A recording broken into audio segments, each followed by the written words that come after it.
ESPN Northwest Florida. Rely on it. CBC Construction is looking for a few good men. At CBC Construction, our greatest strength lies within our talented team. Join us and be a part of a dynamic company that values its people. We offer a tremendous opportunity to create a future for your family and the Florida Panhandle. CBC Construction is now hiring. Call us at 850-740-3815 or visit cbcconstruction.com to learn more. CBC Construction. Be part of a winning team. With over 65 years of combined experience, Instant Replay Sports Cards is happy to help you take your collection to the next level. They carry all the new hobby boxes, signed memorabilia, and supplies. New and vintage cards and Pokemon. They sell and trade cards and are always looking to buy. They're an authorized source for Topps, Panini, Upper Deck, and Leaf cards. Instant Replay Sports Cards is open 7 days a week at 752 West 23rd Street, down from Academy Sports. It can always be reached at InstantReplaySportsCards.com. Experience a higher level of service. David Adamson Designer Jewelry has been providing you the very best of fine jewelry and repair in Lynn Haven for over 32 years. David has added Amber Anderson and Russ Clare, names you've known and trusted in PCB for years with your fine jewelry and watch needs. Find that one-of-a-kind engagement ring, that special anniversary gift, or something colorful just for you. Amber and Russ will find it or build it for you, serving Bay County and beyond in Lynn Haven at the corner of Ohio Avenue and 9th. David Adamson Designer Jewelry. Are you feeling tired, weak, or maybe you feel old and cranky? If so, I have the answer. It's Max Fit Sports Nutrition with 2 locations, 23rd Street in the Coronado Plaza and in Pier Park North on Back Beach Road. Max Fit Sports Nutrition has nutritional products and professional dietary plans to get you moving in the right direction. So get off that couch and get to Max Fit Sports Nutrition now. Max Fit Sports Nutrition, where you can try it before you buy it. WGSX Lynn Haven, WVLQ Port St. John. Powered by Panama City Toyota. ESPN Northwest Florida.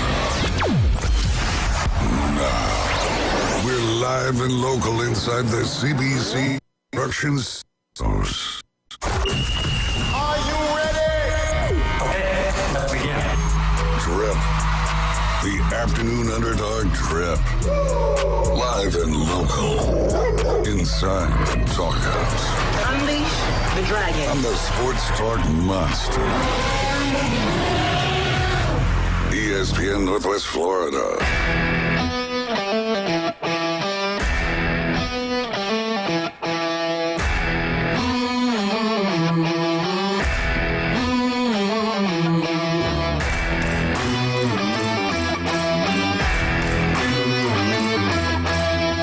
Welcome to the Afternoon Underdogs here on this Tuesday, rainy beach day for Jeff. I know earlier here in Panama City Beach, you're listening to 104.3 ESPN Northwest Florida. Don't forget to call in on the Red 70s phone line, 850-215-6290. We're here on a Tuesday. The man, the myth, the legend that's always with me on Tuesday, Jeff, LSU Jeff, wet Jeff, going to the beach Jeff. Got wet today, didn't you, Jeff? I sure did. I got in the Gulf. Yeah. And then all of a sudden, there's water above me, too. Yeah. It's coming on down. Oh, yeah. And man, let me tell you, people were on the beach, and they cleared out.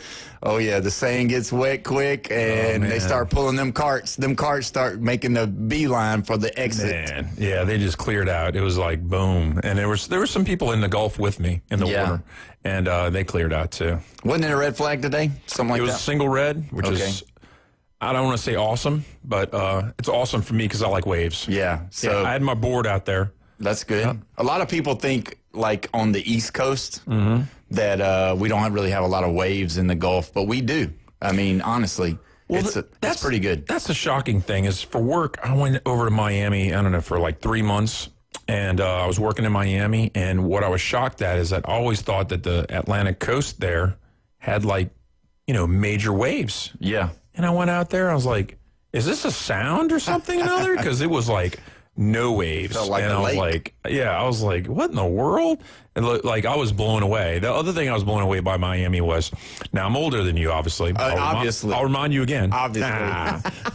And, no, as Miami Vice used to have their show, and the cars would be going down the roads, and there'd be no cars on the road. And I'm like, that isn't even realistic. There's no way that there's no cars on the roads at nighttime in Miami. Not with the nightlife there. Right.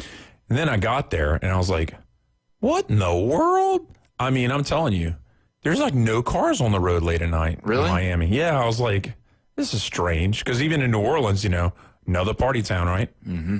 Oh, yeah, there's people driving on the roads at nighttime. Oh, yeah, there's always there. Yeah. But, man, they talk about, the beach, not, the Gulf not having a lot of waves, but I've been in there where there's been some really nice waves, especially when there's storms coming in. And that's what it was today. I mean, they had two storms like really just pass over the beach, and I was at work today at the airport, and one came over in the morning time, and the other one's hitting right now. Yeah, I thought it was kind of funny. I was getting out of the truck here at the office, and I heard somebody say, "Hey," and I look over, and you're over there, you're drying off, because I was like, "Man, what'd you do?" You're like, "Oh, I was at the beach, and it started raining on me." So, no umbrellas at the beach for sure. No, I don't. Yeah, a lot of times, I mean, it's crazy. I'll just bring like a bottle of water, a towel, my keys, and a board. Yeah, that's it. And I'll just go.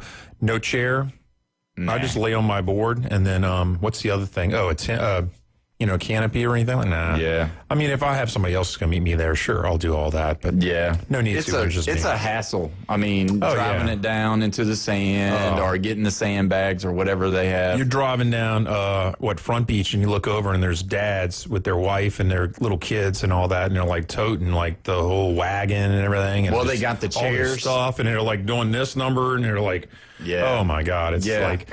Man, I'm glad. I'm like just running solo, no kids, and just no worries, Yeah. And it started raining. I was like, I'm already wet. What's the difference? And it's like when you come on vacation, it's like you've been walking so much, pulling the cart, and then now they got the backpack chairs. You carry it, and then the cart weighs 150 pounds, and then when kids get tired, they lay inside of the cart. And then you're having to pull them. So you're talking 150 pounds pulling those kids with those wheels in the sand because they're exhausted or whatever. I'm not going to ask how old your kids are. And they don't do that anymore. But you take them to the beach. Yeah, we go to the beach. Yeah. We only live a mile from the beach, so we go over there all the time. And then we used to live in a condo. But anyway, we got the Bone Crusher with us today. What's up, Bone Crusher?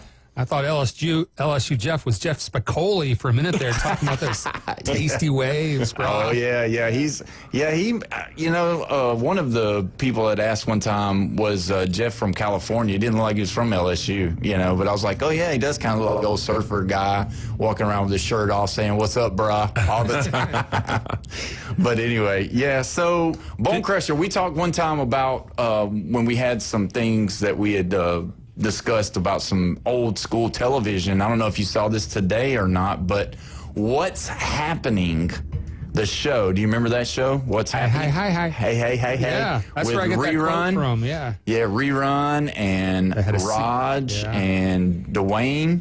Was that his name? Dwayne? Right. Yeah. Dwayne. And then, what was his sister's name? D. D. That was it, D. Yeah, well, guess what?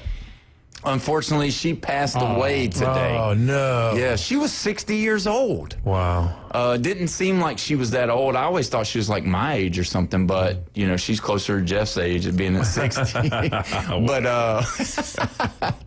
no, because that show, I would have thought she was my age because I remember when that show was on in the 80s. Yeah, in the 80s, yeah. In the 80s, and I was like, I was around about that age. Oh, she was quick-witted. That was funny. Oh, yeah. And they had another, a bigger lady with a fro. Shirley. Oh, my God. She was so funny. Funny. Big Shirley was funny, man. Yeah. She was funny. She was she worked in the cafeteria or something, so Shirley was always throwing But crazy thing about Dee is that she obviously was 60, but she eventually stopped being an actress and became a veterinarian. Oh, wow. So, yeah. It's amazing what people do. Yeah. Isn't that crazy? Yeah. That's a great story because, sometimes actors they have a couple of big seasons, they get washed out, and But another thing about it is just like them and Gilligan's Island, like you see all those shows growing up and you think like they were on the air for like 20 years. Well, what's happening was only on the air for 3 years. And then they came back with What's Happening Now. Yeah, I remember that. Yeah, and then that was only 3 more years. So they were only on for a total of like 6 years.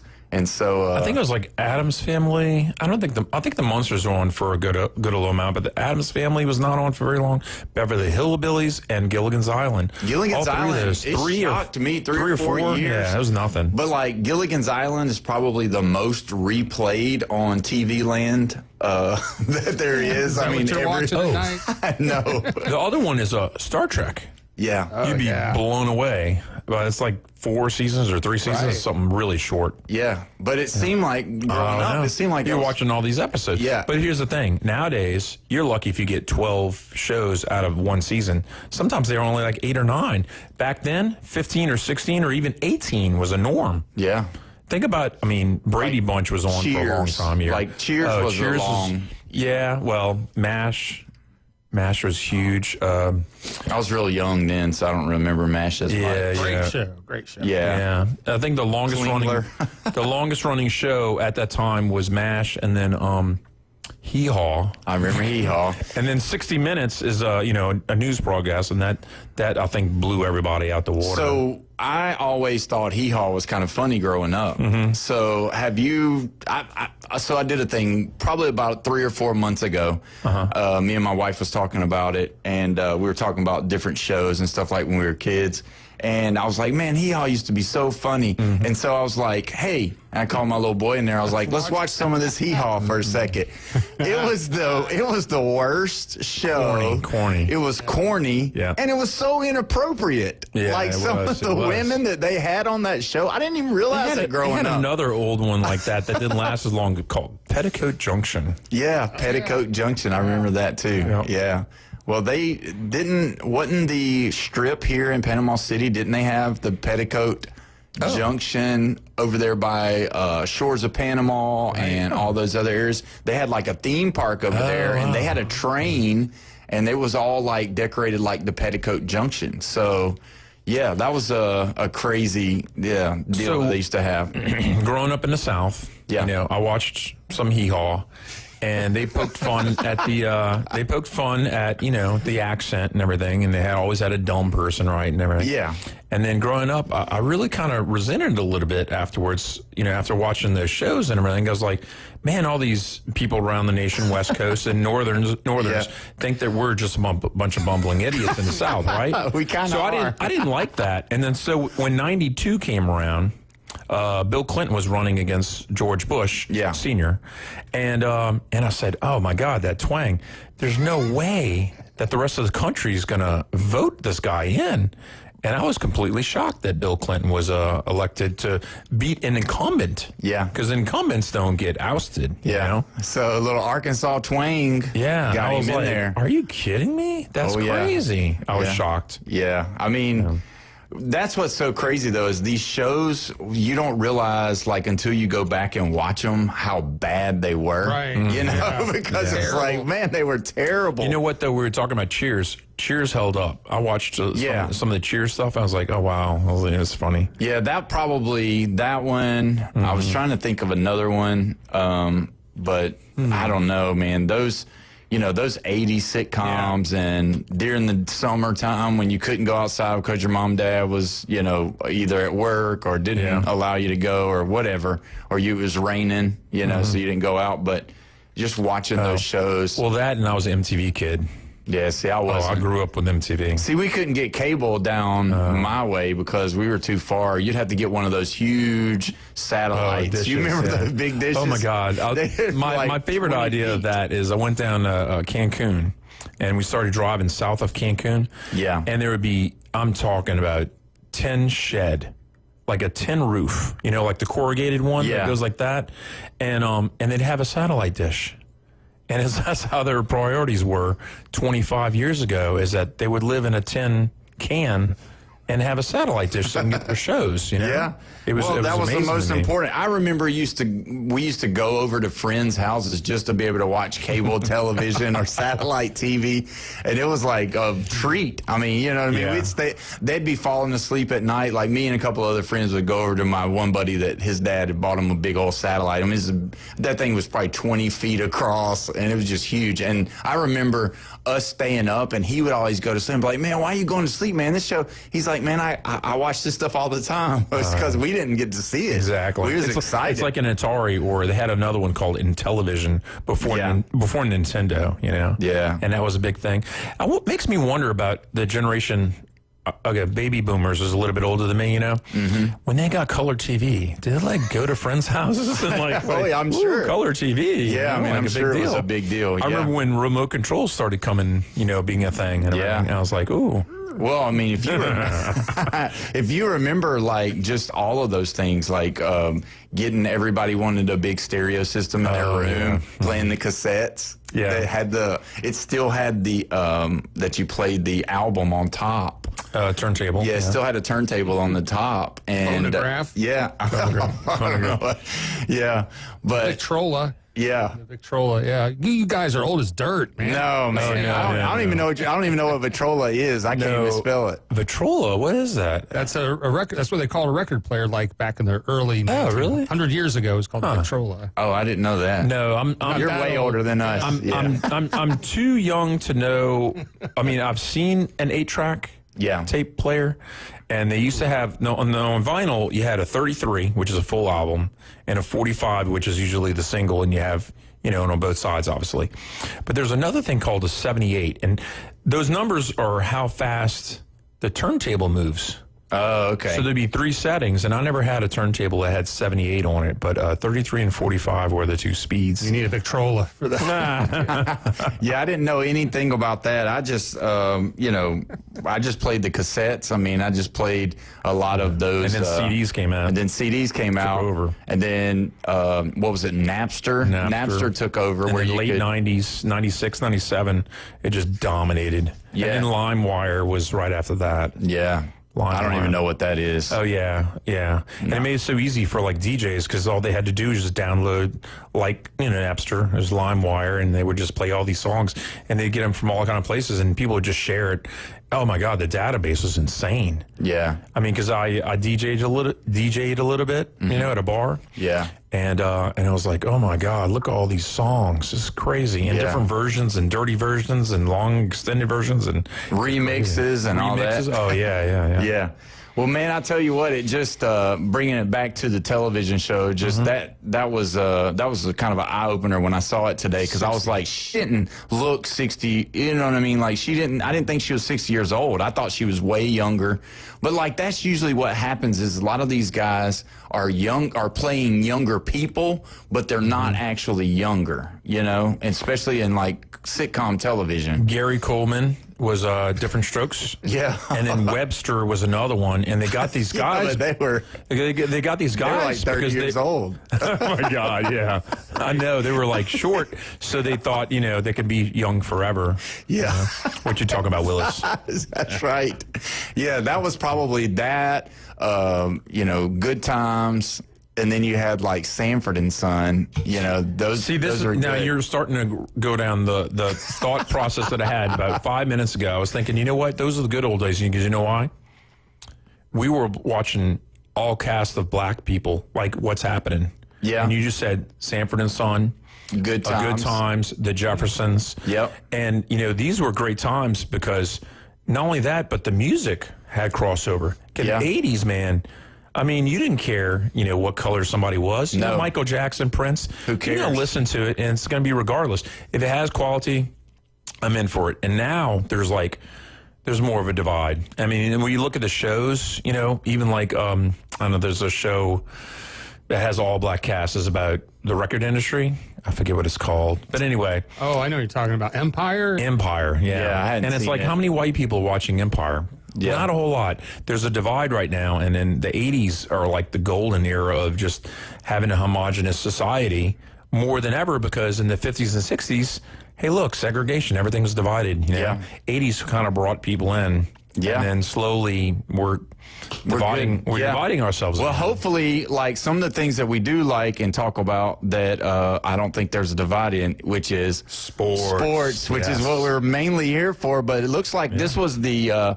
first 20 minutes of the show is devoted to 1980s sitcoms, 1980s music. We just did that for Bone Crusher because that was a tribute to Bone Crusher because he always used to say, he always says, hey, hey, hey, hey. Yeah. And so Rerun. Right. Now, tell me, Bone Crusher, did you ever try to dance like Rerun? Because that was his deal, dancing. I didn't do the Rerun dance, but I did cheat on a drug test for Hee Haw. What? Oh, my gosh.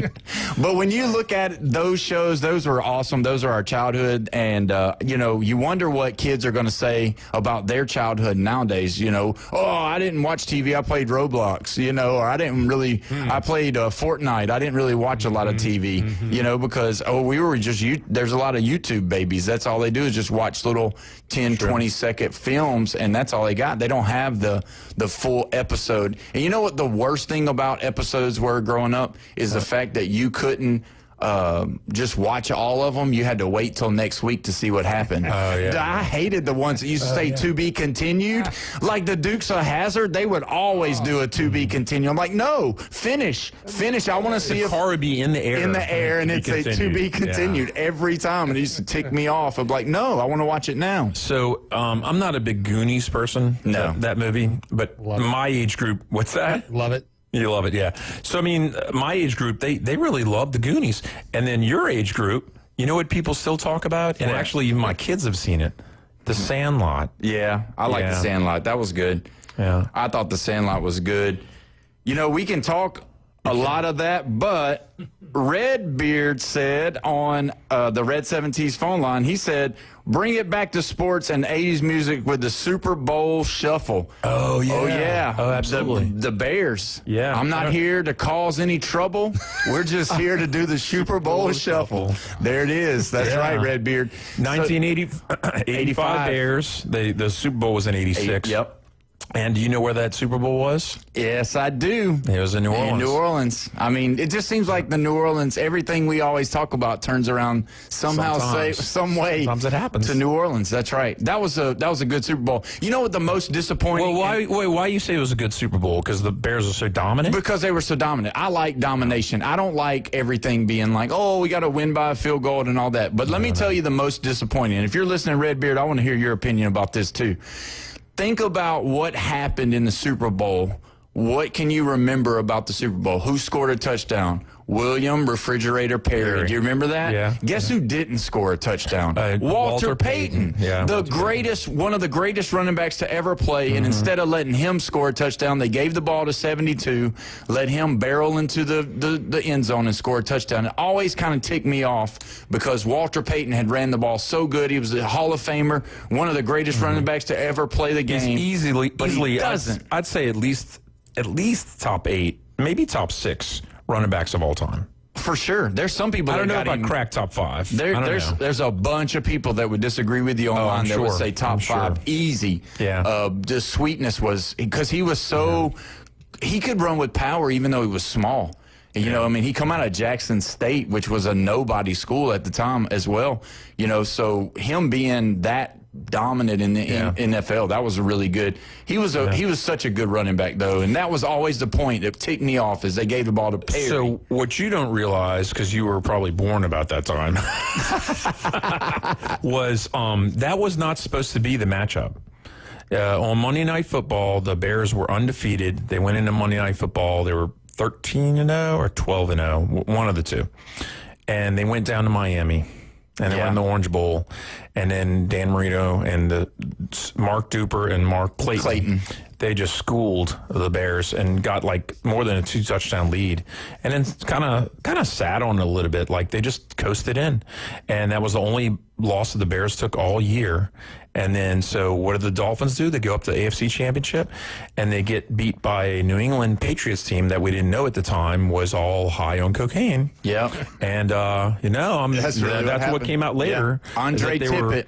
They were all high on cocaine, and they were all wound up, and then they end up upsetting the Dolphins. But that's the matchup we wanted that year. We wanted the Dolphins and the Bears. Yeah. We wanted the rematch from the Monday Night Football game, and guess what? We got denied. And every 10 years probably there's a matchup where we're like, yeah, that's what we want, and then it doesn't happen, and it's a shame. Yeah, I think of the Vikings from '97 when the Falcons went. Yeah, or '98 I think is what it was. Yeah, 98. When Moss was a rookie. That was a team that we wanted to see in the Super Bowl, the Vikings. Yeah, Redbeard said that as being a long life Giants fan, he just probably didn't even watch it because he's not a Bears fan. So there you go. So I mean, I don't like the Bears, sure. Yeah. But, I don't know. There's not really a team that I would just not watch the Super Bowl for. And you look, all the Saints fans, they tried boycotting when the Rams went and then, they stole that NFC Championship game from us. And I was kind of like, yeah, I'd like to boycott, but guess what? I'm going to watch a little bit of the Super Bowl, Yeah. Yeah. I ended up watching it. Yeah, we all did. Yeah, yeah. All right, well, that took us to the first segment, talking a lot about the 80s, and I promise you we won't talk any more about that. When we come back, we're going to be talking to Taylor Devers with Chop Chat. We're going to see whether or not this ACC, Florida State, Miami, Clemson are any good. You're listening to 104.3 ESPN Northwest Florida.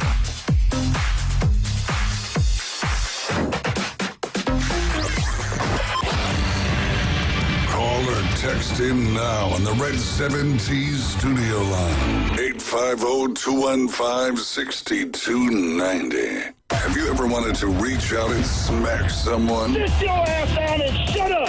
Call or text the Afternoon Underdogs on 104.3 ESPN Northwest Florida with your rants, hot take. University of Alabama. This to go 7 games. You've got to have a bad game at some point. The Red 7T studio line. 850-215-6290. ESPN Northwest Florida. Get in the game. This is Joanna with ESPN Northwest Florida. Here is your weather forecast on this Tuesday afternoon. The remainder of the day, a mixture of some sun and numerous thunderstorms, and 86 with a moderate breeze at 14 miles per hour coming out of the south. For tonight, a likelihood of thunderstorms and mostly clear skies and a low near 81. Tomorrow, mixture of mostly sunshine and a likelihood of thunderstorms and a high around 88. This weather forecast is brought to you by Earthworks of Northwest Florida. Thank you for listening to ESPN Northwest Florida. Rely on it. With over 65 years of combined experience, Instant Replay Sports Cards is happy to help you take your collection to the next level. They carry all the new hobby boxes, signed memorabilia, and supplies. New and vintage cards and Pokemon. They sell and trade cards and are always looking to buy. They're an authorized source for Topps, Panini, Upper Deck, and Leaf cards. Instant Replay Sports Cards is open 7 days a week at 752 West 23rd Street, down from Academy Sports. It can always be reached at InstantReplaySportsCards.com. In a world full of noise, one name cuts through it all. Amplify AI. We help HVAC, plumbing, and home service pros get found fast. More leads, more calls, more results. This ain't just marketing. It's AI-powered performance. Amplify AI. Hear the roar. Call Lee at 850-299-1269. Amplify AI. That bear ain't just for show. You found us inside the CBC Construction Studios.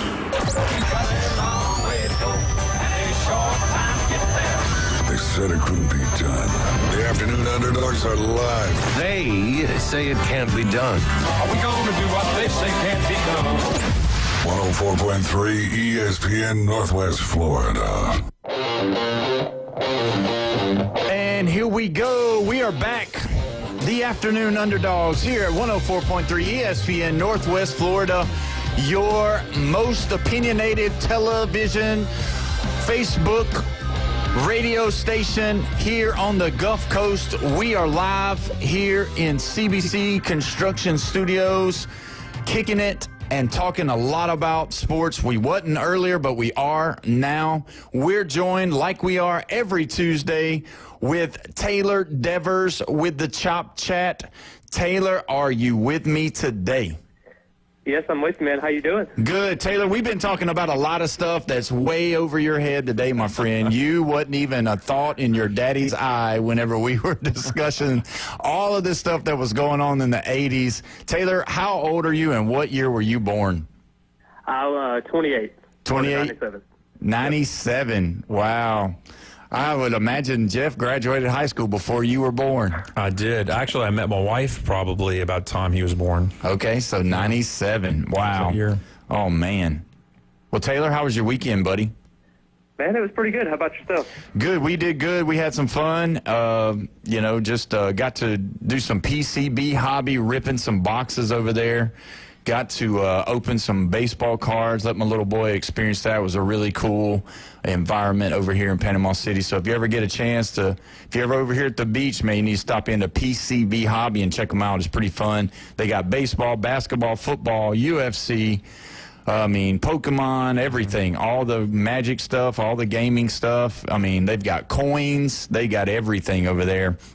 You could easily spend about 3, 4, 5 hours in there just looking. I mean, they've got cheap boxes, they got middle boxes, they got expensive boxes, and then they got all the stuff that's like expensive that you can see. You can buy jerseys, helmets.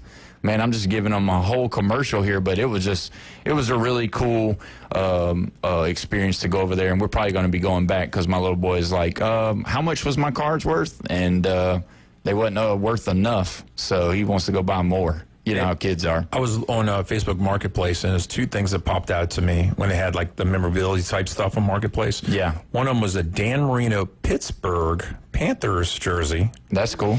And another one was O.J. Simpson, Buffalo Bills. Yeah.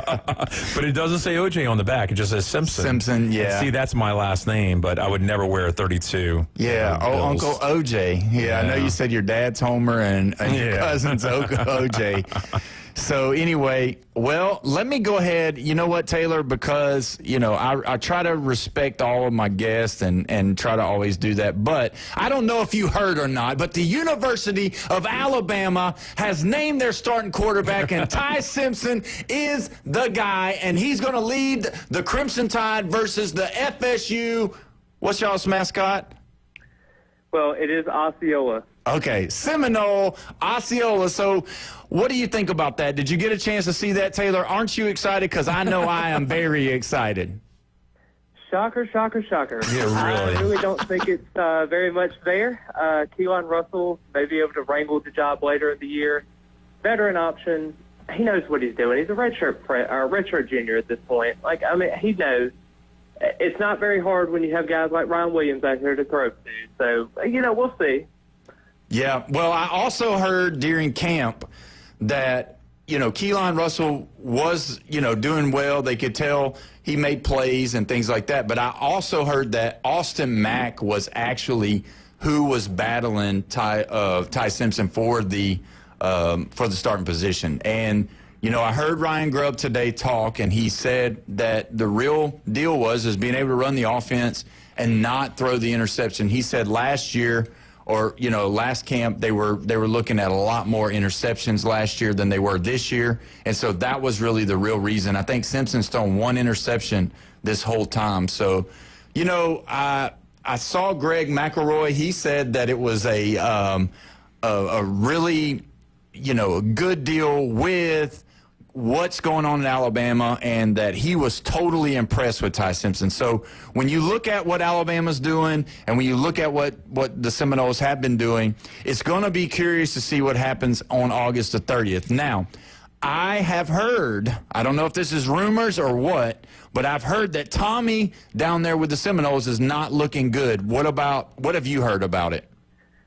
Well, Gus Malzahn had actually talked about this in a presser where he had threw an interception early. The Florida State social media team had actually put out a video of their starting corner, Jeremiah Wilson, having an interception against Tommy.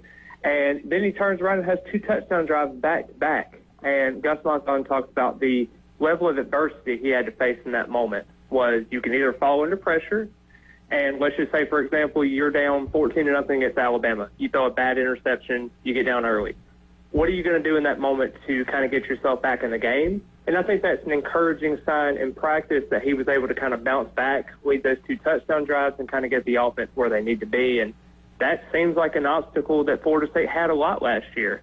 Can they be able to kind of navigate that in a game setting?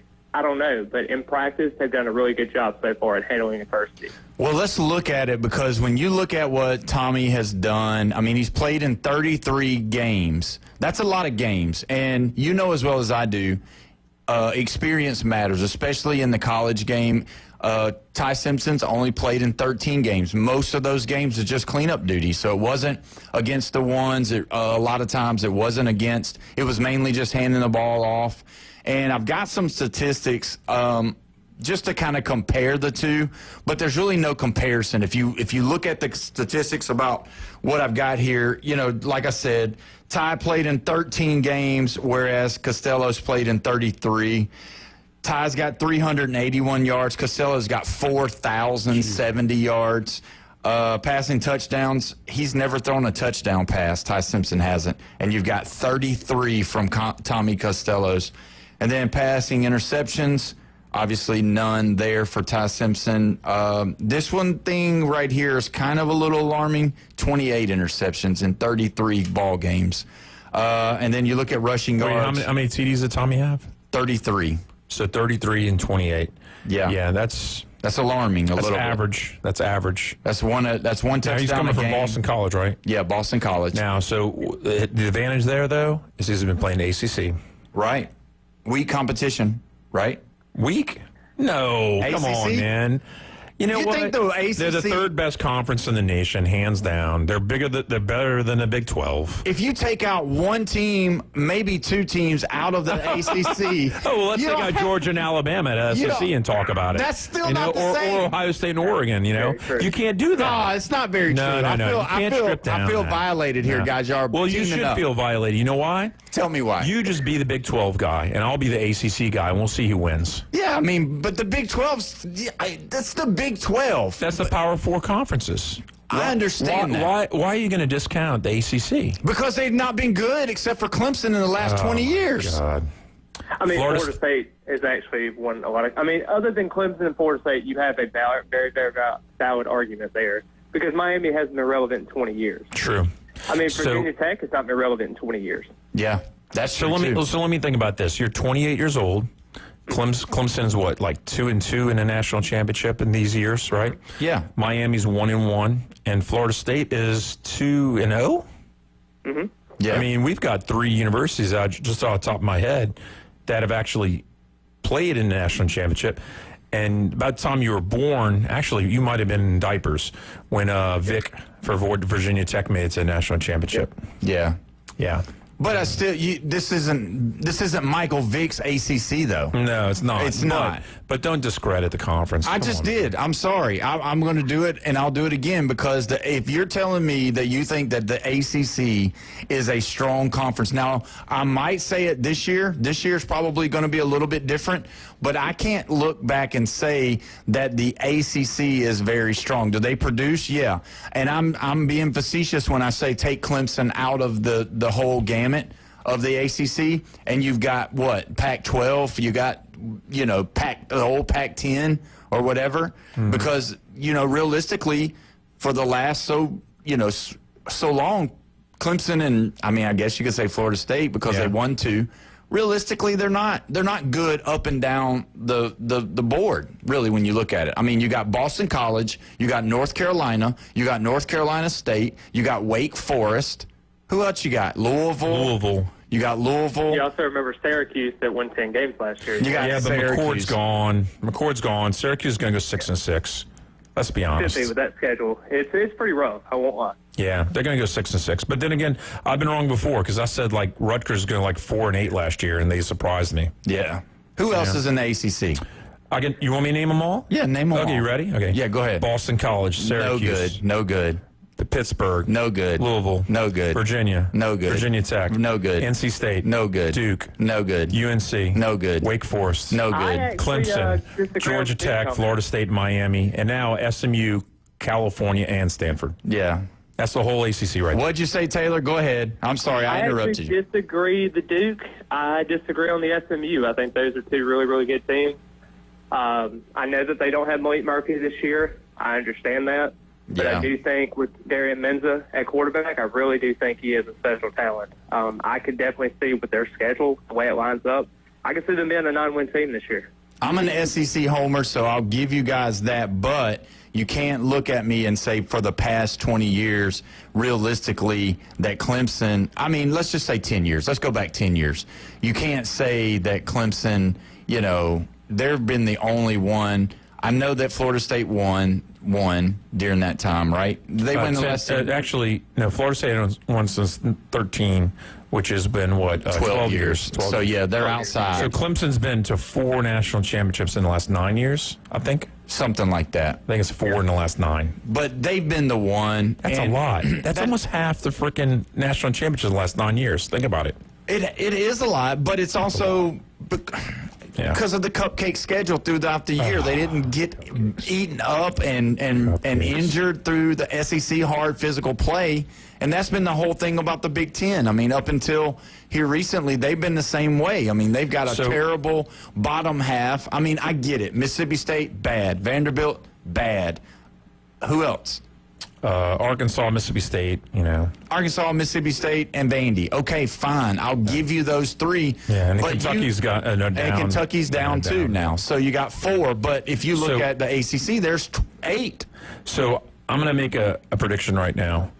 Louisville has bringing back the 3rd biggest rusher in the ACC last year, Isaac Brown, and they got Miller Moss from USC. He's a transfer. That kid lit it up 2 years ago when Caleb Williams decided he wanted to play the bowl game. Yeah. Miller Moss was incredible. And then what did he do? He turned around and beat LSU in the season opener. Yeah. Miller Moss and Louisville, they will win 9 games this year. And it might be right outside. It might be the 3rd best team in the ACC. Maybe. Who do you think is the 1st best team in the SEC? Well, Clemson. And who's the 2nd best? It's not SMU. I can guarantee you that right now. I might want to say.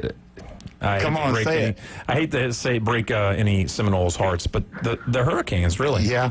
Possibly. What do you think about that, Taylor? Do you think it goes that way? Clemson, Miami, and then everybody else? Louisville, then everybody else? Let me ask you a question. So if Florida State ends up beating Miami out of the sense, and, I mean, are they the 2nd best team once they beat Miami? No, not always, because we had so many upsets last year. It was just insane. Look at who the 2 games that Miami lost to. They lost 2 of the last 3 games. What was it, Syracuse and Georgia Tech? Mm-hmm. Yeah. Yeah. I mean, come on. These are like middle-run teams in the ACC. You know, we're not talking about them losing to Clemson or some other good team. No. Yeah, we're talking about a Georgia Tech team that's up and coming. I get it. Yeah, they were good. And Syracuse had Kyle McCord, who's not back. He's gone to the pros. Yeah. Miami was looking good at 9-0, and then it just fell flat. It bottomed out. Yeah, it bottomed out. That's Cam Ward. Yeah, that was who's gone now. Yeah. Carson Beck. You know. Yeah. But Taylor, when you look at the whole ACC and you see what they have this year, but let's change it up. Let's get back to the Seminoles, because do you really believe there's a chance they could beat Miami? Yes, and the reason why, I think the staff is very high on Tommy. I think that he can be able to be that guy. He had basically 1,100 rushing yards in 22. Turned around and he was kind of under a mismatch of staff in 24 with Bill O'Brien. Was a pro-style offense, didn't really run his West Coast system that he really needed to do. Florida State has a lot of talent on that team. The problem is, and the thing I worry about the most with this team, is the depth at certain positions. Offensive tackle being one, wide receiver being another. I mean, there's a couple of positions on this team, especially on the offensive side of the ball, that if they have an injury here, injury there, it can be really, really problematic for this team. But they have the potential to be a 9-win team if they can get everything pieced together. But how often does that happen in college football? You see injuries like that all the time. This team is going to be very physical, inside run team that's going to run the ball efficiently. How are they going to be able to hold up injury-wise is going to be the biggest question. Yeah, if Tommy can be that guy that throws the ball good, doesn't throw a lot of interceptions, which he hasn't proven that he can be. I agree with you going into Bill O'Brien's system with a pro-style offense. He's not that guy. You know, whatever we want to call him, he's more of an RPO. He reminds me more of what the Gus Malzahn used at Auburn. His name was Nick Marshall. Real athletic guy, could move outside the pocket, could use that RPO. You know, because he's got 1,400 rushing yards, Tommy does, in his career. And 4,000, I mean, let's just be honest, 4,000 yards in 33 ball games. I mean, that's pretty good, you know, for a guy that runs the ball a lot. But when you look at where he's come from and what he's doing now, and being with Gus, I know that a lot of people don't like Gus, and a lot of people say that Gus is, we're in Alabama country, brother. When you look at me like that about Gus, a lot of people don't like Gus up here. No, it's because you're a Bama fan. That's you hate right. Auburn. Well, we don't. Well, a lot of people. You gave me that look like a lot of people don't. A lot of people don't like Gus. All right. Auburn chased him out. Would you say more people hate Gus than Hugh Freeze? Yeah, right now. Yeah, right now. Yeah, I think so. Bold take. What'd he say? Bold take on that one. He said a bold take. I don't know. Yeah. A lot of people don't like Gus, but a lot of Auburn people don't like Gus. So you ask this question next year after Hugh Freeze either has a good season or a bad season. I'll tell you whether or not the Auburn fans hate Hugh Freeze as well.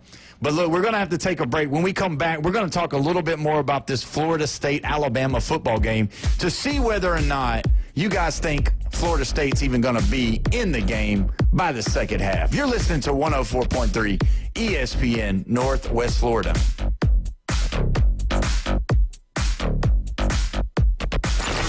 Reach out and smack someone. Call or text now. 850-215-6290. The Red 7T Studio Line. ESPN Northwest Florida. Anthony Richardson injured for the Colts, and I don't want to give up on Anthony Richardson. He's too young with so much talent there. But he makes it difficult. He makes it difficult to go, okay, we're going to have to wait a little while longer for Anthony Richardson. Talent is there. I don't know how you put it all together. It's the Dan Patrick Show, weekday mornings from 9 till 11. ESPN Northwest Florida. This is Joanna with ESPN Northwest Florida. Here is your weather forecast on this Tuesday afternoon. The remainder of the day, a mixture of some sun and numerous thunderstorms, and 86 with a moderate breeze at 14 miles per hour coming out of the south. For tonight, a likelihood of thunderstorms and mostly clear skies and a low near 81. Tomorrow, mixture of mostly sunshine and a likelihood of thunderstorms and a high around 88. This weather forecast is brought to you by Earthworks of Northwest Florida.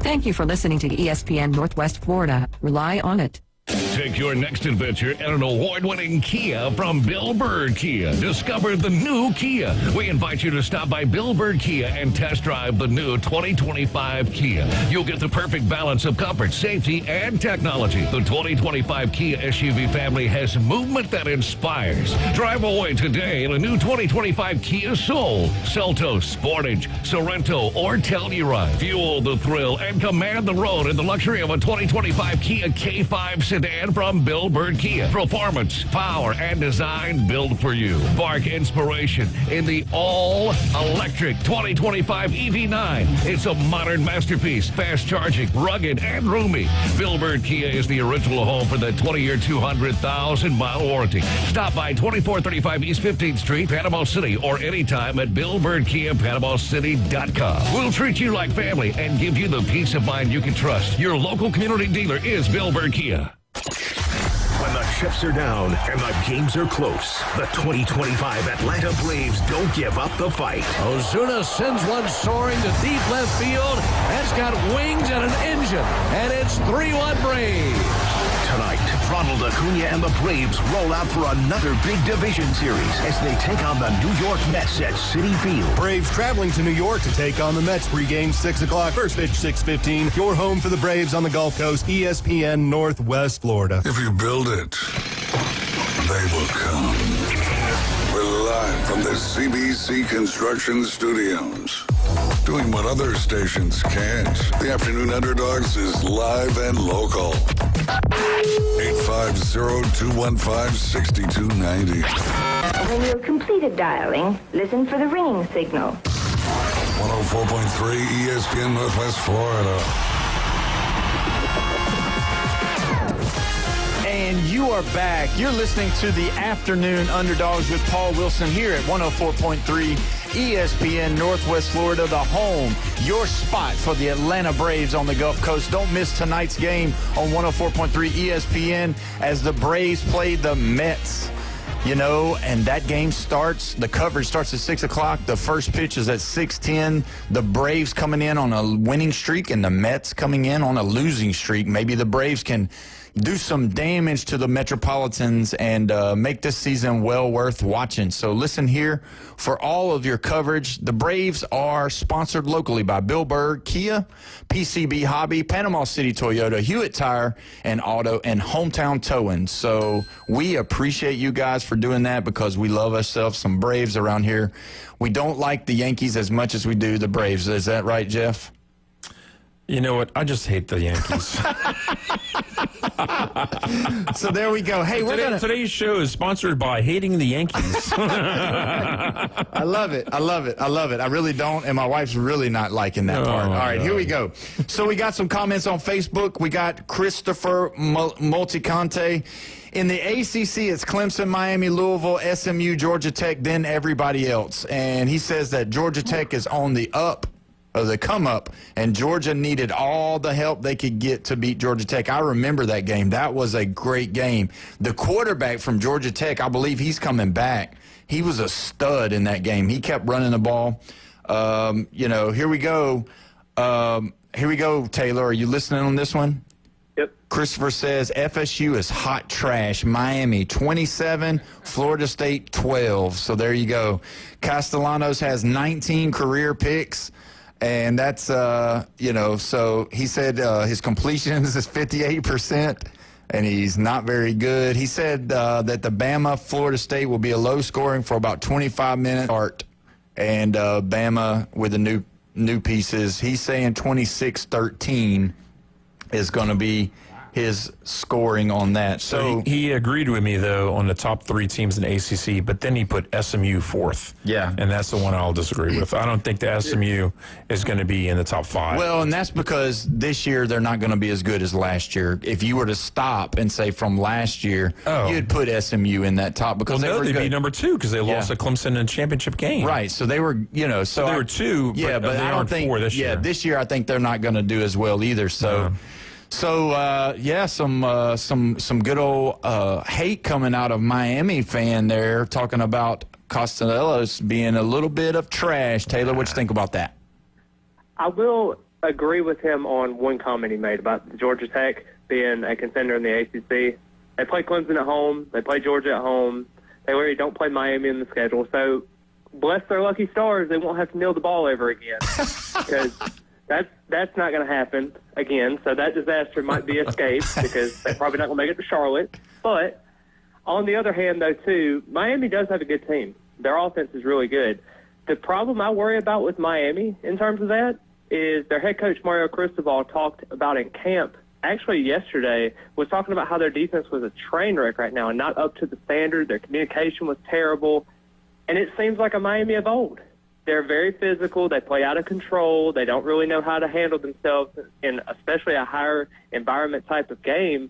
You start to kind of worry about that. So in reality, when you're talking about Castellanos being hot trash and then being a Miami fan on top of it, that doesn't seem like a very good correlation there, but maybe I'm wrong.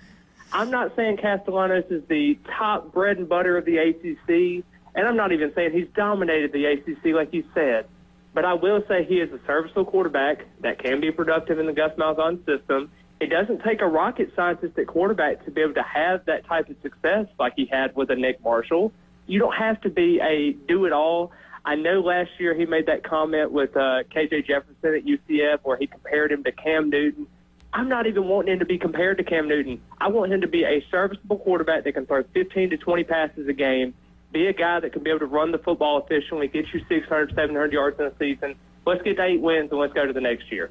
Yeah, well, when you look at him, too, now, that dude, He's definitely not Cam Newton, because I think he's like, at his best day, he's 5'8" or something like that. I don't think he's very tall at all.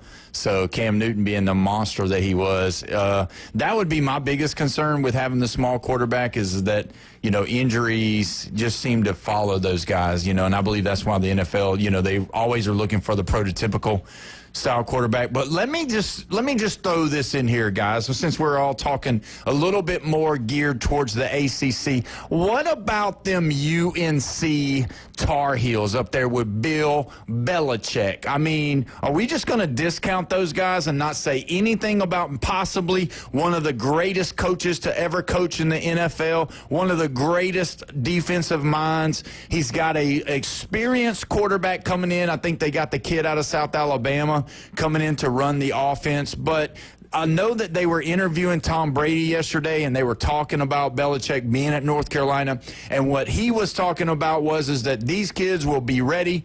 These kids will know defense. These kids will know to be where they're supposed to be. And that Bill Belichick will teach them this game quite easily, and he feels like success will be coming out of North Carolina. What do you think, Taylor? Do you think UNC is going to have one of those 500 seasons, or are we looking at Belichick doing a quick turnaround up there in Chapel Hill? I'm a huge fan of Gio Gonzalez, the quarterback. I think he's a successful passer. I think he fits what everybody wants him to fit. I love Johnson at tight end. I think Gase at running back can be a really efficient weapon for them. Problem is, they play TCU early on in the year. You know how TCU likes to score. They play at the bounce house a little bit later at UCF. Then they also play Clemson. I mean, that's 3 out of their 5 games at that point. If they're 2-3, might be an uphill battle for Bill Belichick in the first year. So, I mean, the expectations are very, very high. That's dangerous. But I do like the potential to have in that offense. Yeah, when they have somebody like him that's played, obviously he's played in the Sun Belt, so I'm going to give him, they're not that great, I know. But when you look at, he's played a lot of football. He's, with that coach, the defense, you kind of think that North Carolina is going to have a good defense just because of Belichick, and you kind of think that they're going to be in games late, and that there could be some of those, late-night upset games right there that you could see them, giving somebody like a Clemson or, one of those.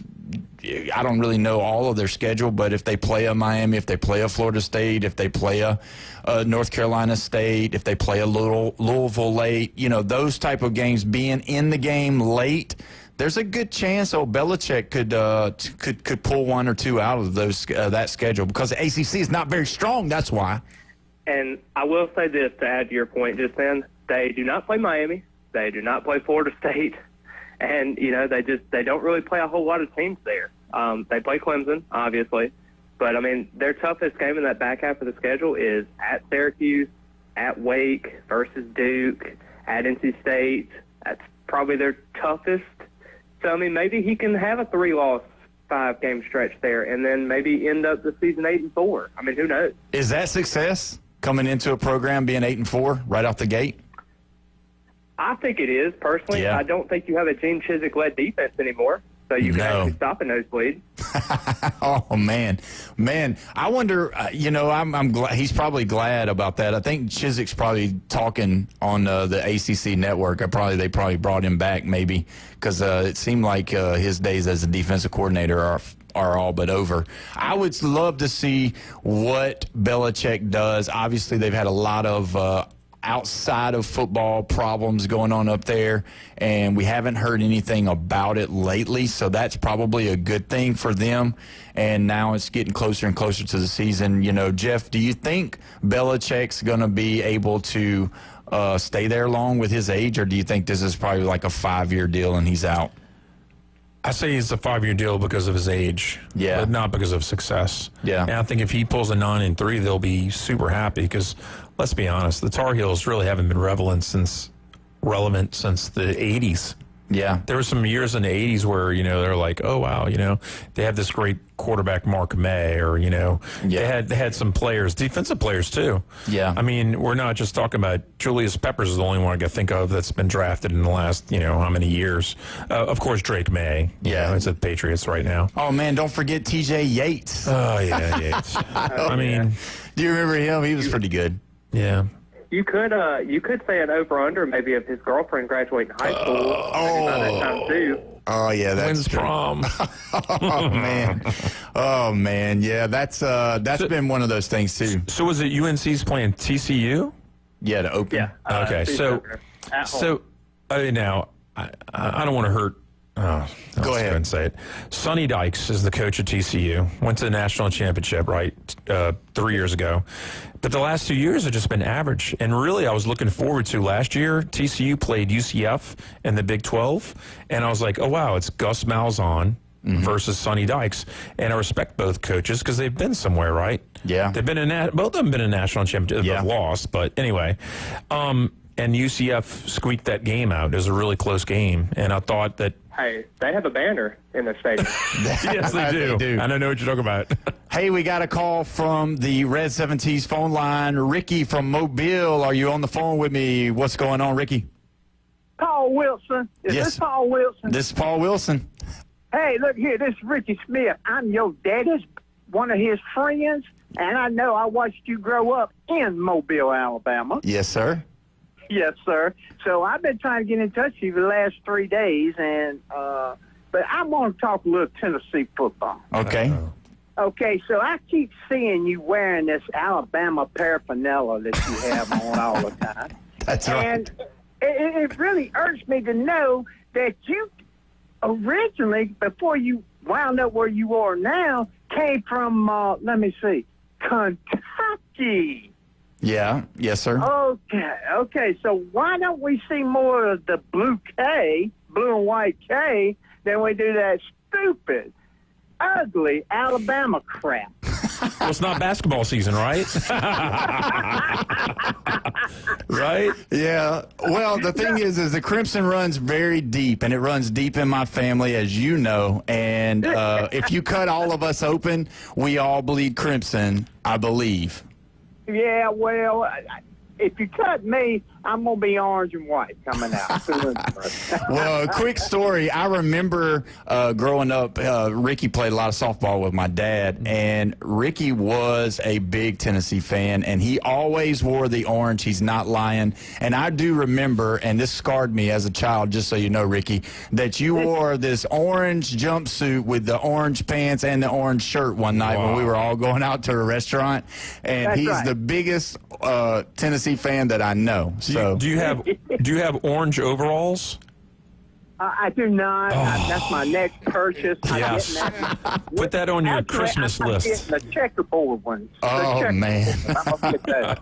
But I do remember that night vaguely that everyone, when I walked in that restaurant, called me, "Oh, here comes a big pumpkin." That's right.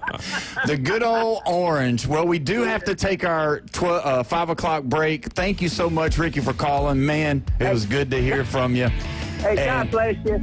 Yes, sir. And I wish you nothing but congratulations and good luck, and go Fall. That's right. Thank you so much. You're listening to 104.3 ESPN Northwest Florida.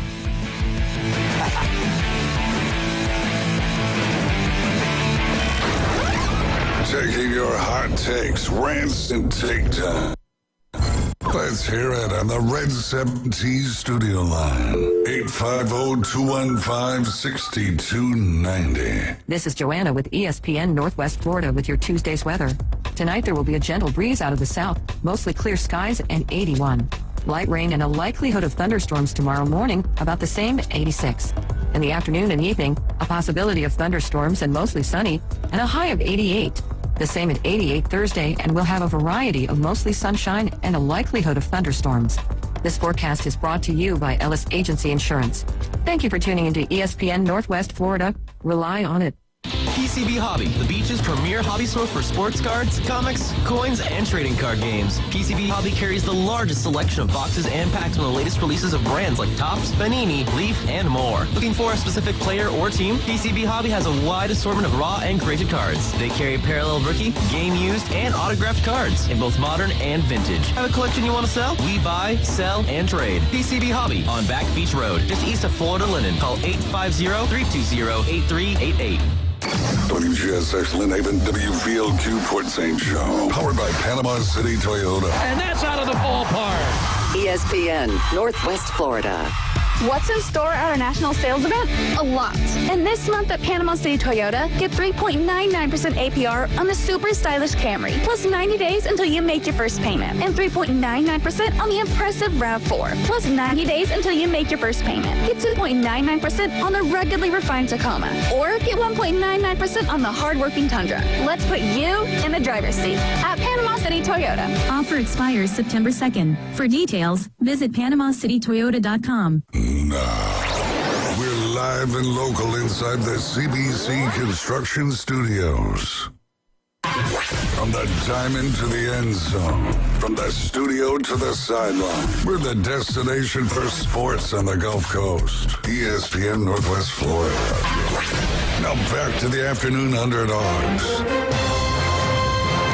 And welcome back. You're listening to the Afternoon Underdogs with Paul Wilson here at 104.3 ESPN Northwest Florida. It is 5:03. That means you're off work. That means you're tuned in, and we're so thankful that you've joined us for this last half of the show. We've been discussing a lot of stuff, and I'm so glad that you have joined us. Whatever you're listening to, whether you're listening to us on the radio, whether you're listening to us on the ESPN Northwest Florida app, or if you're listening to us on Facebook or YouTube or any of the other online platforms, we appreciate it. And just real quick, want to go over some of our great sponsors here in the CBC Construction Studios. Don't forget, if you're looking for a new vehicle, go on over to AutoNation Ford in Panama City over there on 15th Street.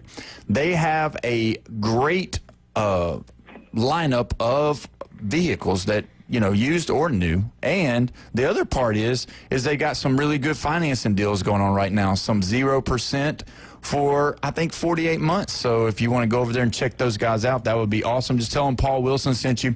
Also, just like yesterday, we talked about it. With the rain coming in, some of you ladies don't do so well at stopping distances and things like that. What in the world? Wow. If you run into something or you hit something, or, you know, if you accidentally hit a curb and you need somebody to fix your vehicle, give those guys over at Recommended Body Shop a call. They're really good. Their painters are great. They'll get you the right part for the right price over there off of Jinx Avenue and in Panama City. They're really good at fixing the ladies' vehicles when they mess up. So just make sure. LSU Jeff does not promote that last statement. What's crazy is Brian said the same thing, but I agree. I mean, the ladies are usually worse drivers for the most part. Man, no.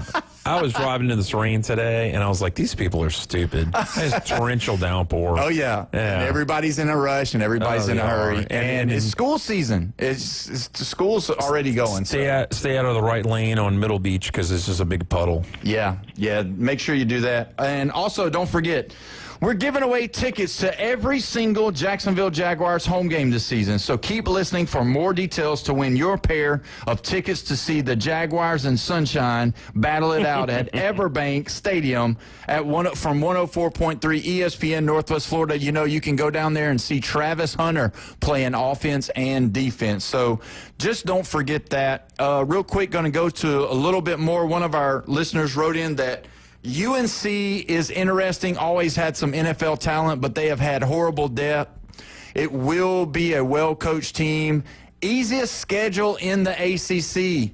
What? 8-4 is the prediction. 8-4 for a Bill Belichick-led team up there in Chapel Hill. I don't think it's the easiest schedule in the ACC, but it's probably one of the better ones for sure. Yeah. Well, isn't being in the ACC an easy schedule as it is, Taylor? Where are you at on that one, Taylor? 8-4 for the mighty North Carolina Tar Heels?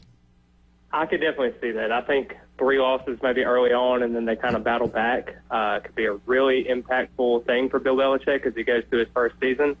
I did want to break some news real quick. Junior safety Conrad Hussey for Florida State is no longer with the program. They just announced that news, so he is no longer part of the roster. So that is very big for Florida State going forward. He was a 4-star prospect that Florida State really liked, and he is officially not on the roster anymore. Do you have any reasoning behind it? Was he getting lost in the depth chart or off-field problems? He definitely was getting lost in the depth chart. They had mentioned, the defense coordinator did today, of Earl Whittle showing out at safety, and then he also had K.J. Kirkland, who is from Jacksonville, as well as Ashton Barker, who's another guy they brought in last year, were kind of the three guys at safety.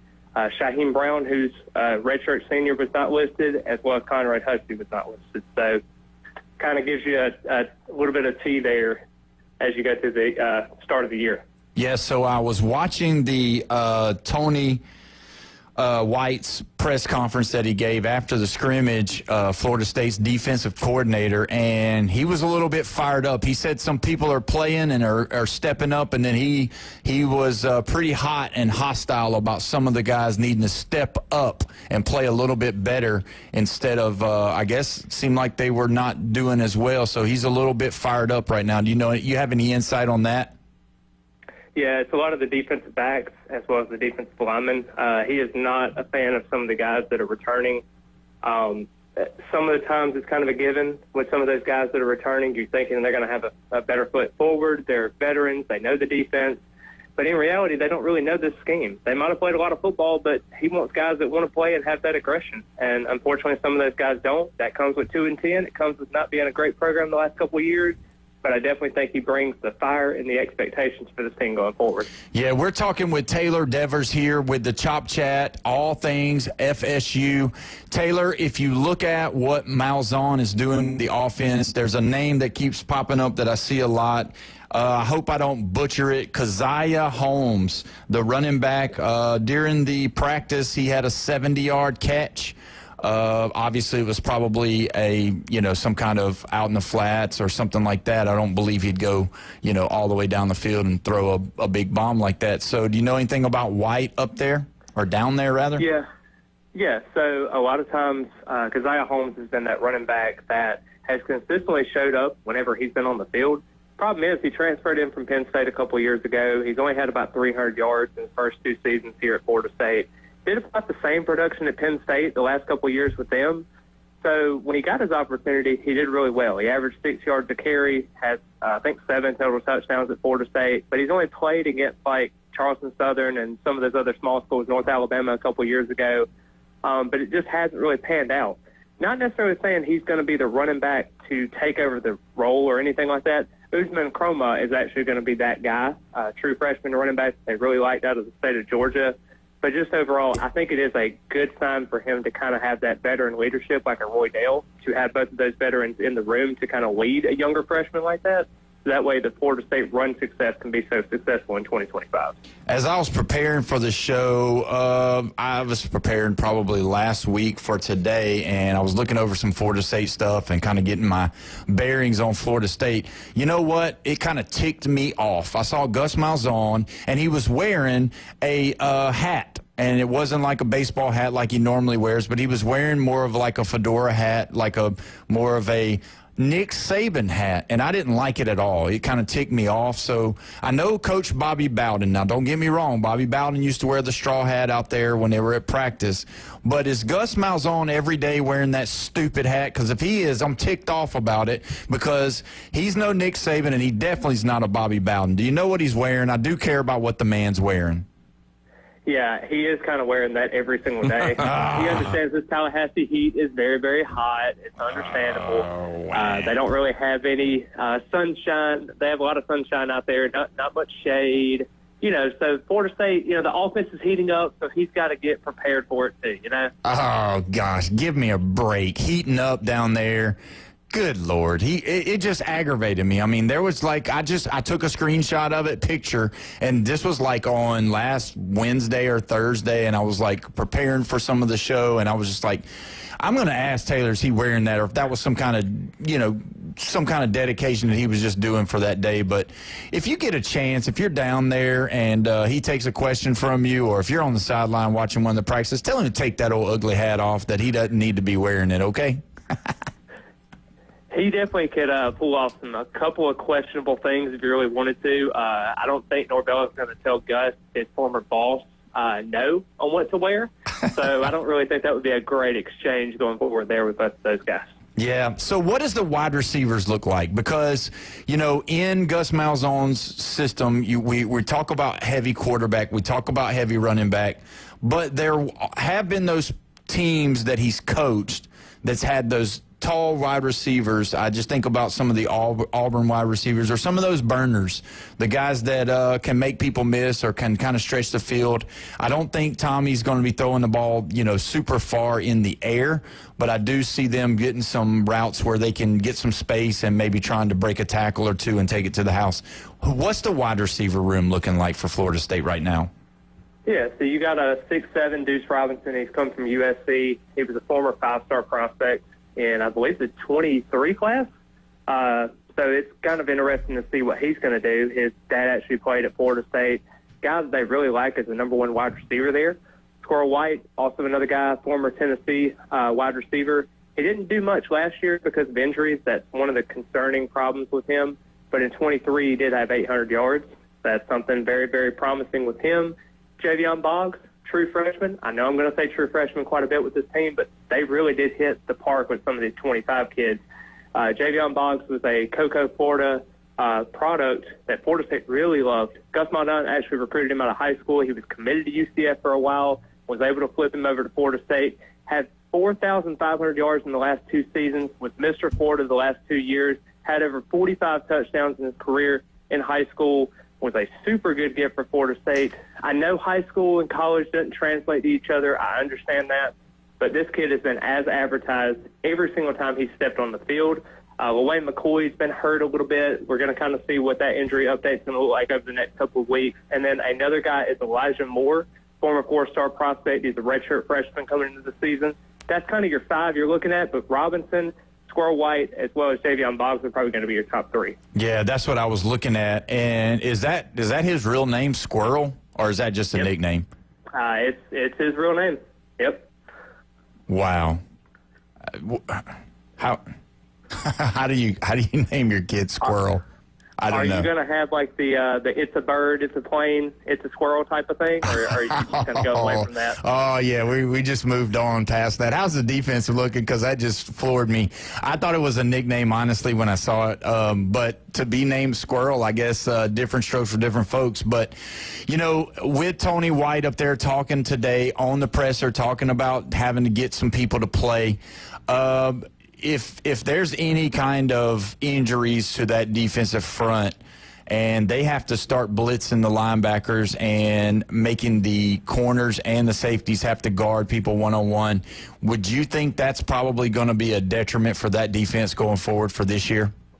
1,000%. I think that the defensive line is one of the most concerning pieces there. I love Darrell Jackson. I think he's going to be a tremendous defensive tackle. Even Tony White said himself, he's one of the best defensive tackles in the country. I know that's lofty expectations, but when you're 6'5", 337 pounds, that is size you cannot teach. And you're wanting to make sure that like a guy like Jam Miller is not running up the middle in Alabama at that point. And then you're looking at maybe even the tight end and the right tackle position that they're kind of concerned about. Can James Williams, can he make that kind of step as a rotational pass rusher and coming into that? That might be something there. And then Jason Jennings, he's actually a kid from Tennessee. He was injured early in the spring. He's kind of coming back into his own during the fall. He even actually participated in fall camp the last couple of days, and they've been very excited about that because Jenkins was actually going out there on the field, and basically Terrence Knight was like, no, we're not going to let you go out there on the field. We're going to wait a couple of days and let you kind of heal up and recover and everything to make sure you're ready. But this kid's ready to go. He's a veteran. He's a redshirt junior at this point. They brought him in for the transfer portal for a reason. And I think if you're able to get those 2 guys as well as Jackson in the middle to kind of be prepared, that defensive line can be kind of scary. Yeah, and that's the biggest thing. That's how you're going to be able to beat teams. I mean, obviously we talk about, or I've talked about how weak the ACC is, but you really got to be able to control the line of scrimmage. Obviously, Gus is going to try to do what he does, which is control the line of scrimmage, open up the gaps, maybe even throw a little play action, do some naked boots, all those things. But the defensive side of the ball, you got to have control down there. You got to be able to, stop the run. You got to be able to make them be one-dimensional and pass the football so that you can it plays into what you're trying to do, a la kind of what the Eagles did with Patrick Mahomes. Being able to create more pressure on the quarterback is going to cause him to throw quicker, to get the ball out quicker, which could mean to actually throw the ball right to the other team. So when you look at them, if they have that going for them, the linebacker group, we haven't really talked much about them. Are they a quick linebacker group, or are they more of run stopper linebacker group? What do you think going into this year? Have they always tried to be that way, or are they trying to do the quasi, being able to cover the tight end, being able to step out and cover the slot receiver on short, flat passes and things like that? Yeah, I think with this defense and Tony White's system, interesting stat. When he was at actually Nebraska last year, in his 8 home games that he had, he didn't even allow a rushing touchdown. And that come from a team like Ohio State that he had at home also. So you really look at that statistic that you have. He wants to be able to stop the run. I know physicality is going to be big. He wants to create a lot of turnovers and everything. Linebackers are going to have a little more responsibility. But if you look at a guy like Omar Graham Jr. coming out of Miami, he was a 3-star prospect out of high school. He had over 231 tackles in a season. I mean, this kid is a tackling machine. He just hasn't really been able to be more consistent. But then you got a guy like Elijah Herring who has been there, done it at Tennessee, done it at Memphis. He's done it a lot of stops at this point. But can he be able to be more consistent? That defense and have those 2 linebackers and maybe another one kind of rushing off the edge, like maybe even a Juice Cryer or even a Stephon Thompson who has over 299 career tackles at this point. I just wonder what this defense is going to do with these linebackers, because they're going to be asked to stop in the run first and then being able to defend the pass second. The thing that, for me, for this specific team, because it's basically a free agent team. We've talked about it. We talked about every person that you've named. Oh, he played at Syracuse, or oh, he come over from Duke, or oh, he come over from wherever, Virginia, wherever. I'm just making these up now at this point, but there is a thing called team chemistry, and you got to have it. And I just wonder, that's the number one thing concerning to me about this whole portal deal, this whole NIL deal, where we got all these free agents coming together, and they were this when they played in this school, and they were that when they played at this school. It kind of makes me wonder, is this really going to be, moving forward, is this the recipe for success, or is this going to be something that, people are going to see that doesn't really work? Yeah, I just kind of wonder. Florida State brought in 44 new recruits, transfers into the whole age of this roster. Wow. You look at last year. I mean, the transfers last year were terrible. I mean, you couldn't name maybe Richie Leonard, who was the Florida offensive guard. He only played in 4 games and then got hurt. Earl Little had moments, but he only had 15 tackles last year. Roydell had 200 yards. DJ, you saw what DJ did. Malik Benson, Jalen Brown, the list goes on and on. Those guys did not perform up to the expectations. You now have a group of transfers that are very experienced, that want to play, want to be physical, want to win ball games, but you have to do it. You have to recruit your homegrown talent. That's why you're seeing a lot of these freshmen coming in here and developing, like the running backs, the wide receivers, the defensive linemen, the offensive linemen, because you have to have that type of development, because you cannot rely on transfers time and time and time again. You have to have those quality homegrown recruits, just like in Alabama, just like a Georgia, just like a Texas, like those programs are being able to do. Florida State has not been able to do that. That's why the 2-10 season happened. Okay, I'm going to disagree. Not with you, but what Paul was going towards with all these transfers. Okay. Yeah. For starters, you got 12 guys on the Florida State roster at wide receiver. 6 of them are from Florida. Okay. Defensive lineman, you got 5 guys from Miami on the defensive line on the roster. Okay. And then you got defensive backs. You got, if we count West Palm Beach included with Fort Lauderdale, Miami general area, you got 5 defensive backs from that Miami area. That's the other side of the state. And these guys go to college somewhere else. Let's say they go to Syracuse. And then guess what happens after 1 or 2 years? They're either homesick, they're not getting enough snaps and all that. Hey, you want me to come back to Florida? Oh, yeah, sure, I'll go to Tallahassee, because you know why? Hurricanes hadn't been anything since 2002. So I'm just saying that these kids might go off somewhere and decide, hey, I'm going to come back home. I'm just saying, these guys are heavily recruiting the best, possibly the best area of the whole state. In Florida is the area of Miami. They have so many people from that area. Yeah, but if you look, you got 44 people coming in. It doesn't matter. They went somewhere else and they're coming back home. Well, if it doesn't matter, then why isn't everybody else doing it?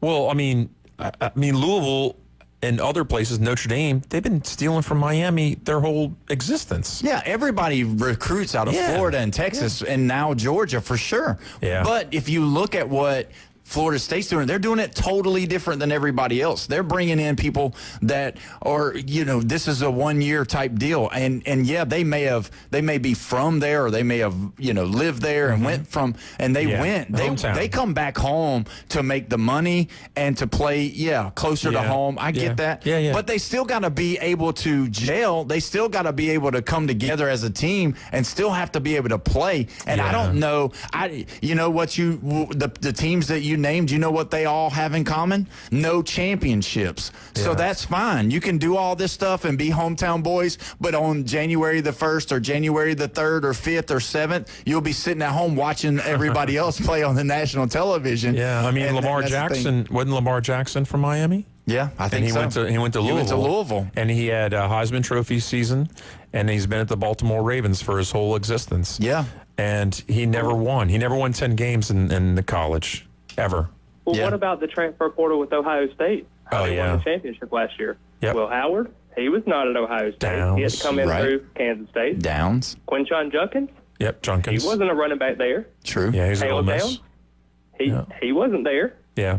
So, I mean, those are 3 pivotal pieces that helped them win a national championship. So what if they didn't have those pieces? Then what would happen? Everybody talks about the Jeremiah Smith, but what about those guys? Those guys were impactful as well. They were. And that's a good point, and that's kind of, I think that recipe of bringing in those points of, importance and plugging them into what you have, but also winning your state, always winning your state, and being able to have those 5 stars that are stars coming in, like your Ryan Williams, your Jeremiah Smiths, those kind of guys, to be able to fill in and make sure. Because, I mean, obviously Will Howard played good last year. Don't get me wrong. But Will Howard, you could have probably put 20 other quarterbacks in Will Howard's position, and Ohio State would have probably still won the national title. Yeah, McCord could have won it.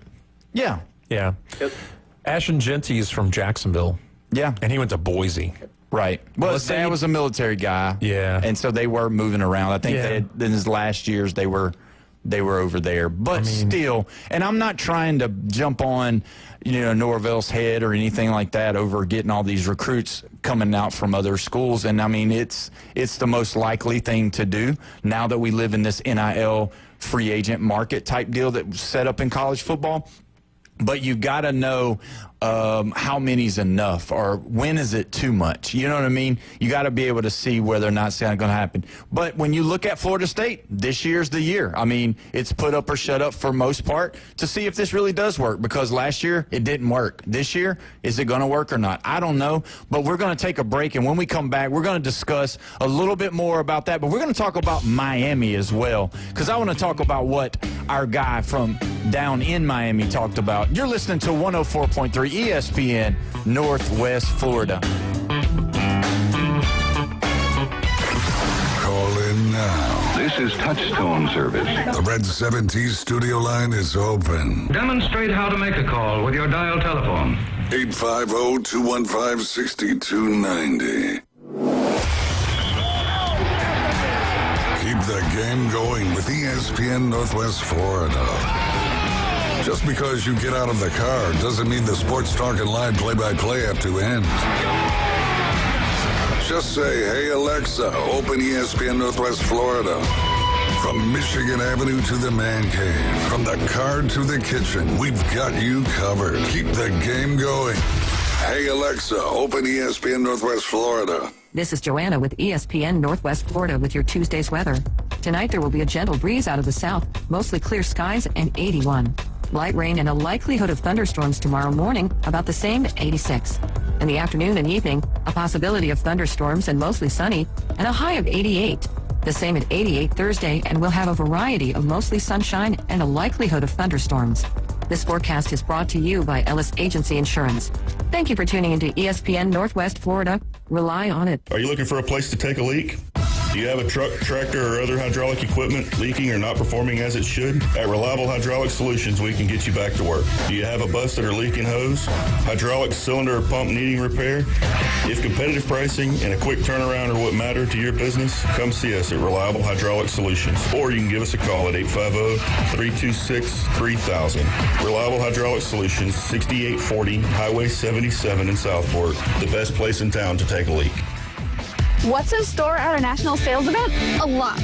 And this month at Panama City Toyota, get 3.99% APR on the super stylish Camry, plus 90 days until you make your first payment, and 3.99% on the impressive RAV4, plus 90 days until you make your first payment. Get 2.99% on the ruggedly refined Tacoma, or get 1.99% on the hardworking Tundra. Let's put you in the driver's seat at Panama City Toyota. Offer expires September 2nd. For details, visit PanamaCityToyota.com. When the chips are down and the games are close, the 2025 Atlanta Braves don't give up the fight. Ozuna sends one soaring to deep left field. That's got wings and an engine, and it's 3-1 Braves. Tonight, Ronald Acuna and the Braves roll out for another big division series as they take on the New York Mets at Citi Field. Braves traveling to New York to take on the Mets. Pregame 6 o'clock. First pitch 6:15. Your home for the Braves on the Gulf Coast. ESPN Northwest Florida. Broadcasting from the CBC Construction Studios. Who was hired? Who was fired? Trades, drafts, and playoffs. We're talking about it. That trade, when it was made, was the right trade. Now back to the Afternoon Underdogs, right here on ESPN Northwest Florida. Welcome back. You're listening to the Afternoon Underdogs with Paul Wilson here at 104.3 ESPN Northwest Florida. We're talking to Taylor from Chop Chat. We've got LSU Jeff in the house. Bone Crusher still crushing it in the fishbowl. We're having a great time. Now, I will tell you this, Taylor. When we started talking earlier about Miami, I want to talk about, we had last week the voice of the Hurricanes. He was in with us, and he was at a practice the other day, and he just was ranting and raving about how good Carson Beck looked. And the thing is that this guy is not a rookie when it comes to noticing talent. I mean, he was the voice of the Hurricanes for 35 to 45 years, I believe. And the thing is that he knows talent, and he's seen it, and he says, guys, I'm telling you right now, Carson Beck, the balls that he's throwing, the way that he's throwing, that UCL injury was not a big deal at all. He's snapping the ball around. And then the one thing, I don't know if you remember this, Jeff, or not, but he said to us, he said, he's so smart with the ball. And Taylor, you know, just thinking about that, talking about Miami, I know that this year they've already, you know, in the coaches poll, they were ranked 10th. In the AP poll, they were ranked 10th. It's looking good for the Hurricanes. I know you talked about Mario Cristobal messing it up, but what have you heard about Carson Beck down there in Miami? I mean, that's great and all that Carson Beck is actually performing well, but the problem is I don't know if he has enough receivers to make that offense go and click like it did last year. I mean, realistically, when you look at it, I mean, I love Josiah Trader. He was a great five-star prospect recruit out of the Miami area, but none of these recruits, even the transfers that they got, like Tony Johnson from Cincinnati, Brendan Marion is another guy they really liked, but there was just a couple guys that you were just like, okay, what have they done in their college careers? It just doesn't seem like it's really going to be able to click. But I do love Carson Beck. I love the pickup. I think they needed a veteran leader in that room, especially after losing Cam Ward to the NFL. But now you're having to turn around and have to find another option. Carson Beck's probably the best option to do, but who's it going to throw the ball to? Yeah, well, when you look at Carson Beck coming into last year when he was first coming in with Georgia, and he was projected to be the #1 draft pick before the season started. And so it makes you wonder if, because there was a lot of people that were looking at him saying he's the guy, he's going to be the guy. And, I mean, he looked the part for, you know, a couple of games to me. I mean, there were a few times where he didn't look so good, Alabama being one of them early on, but then he come back and really looked good. And so when you look at somebody like him, consistency, and it's going to be the first time that we see Carson Beck playing with a team that's not surrounded like you're talking about with 5 stars. And everybody knows that if you have a good quarterback, you can make people play better. And obviously, if you're a great wide receiver, you can make your quarterback look better. So there's that. I think there's a chance. Now, if you want to look at it, I haven't looked at Miami's schedule. Maybe Jeff will look it up for us here in a minute.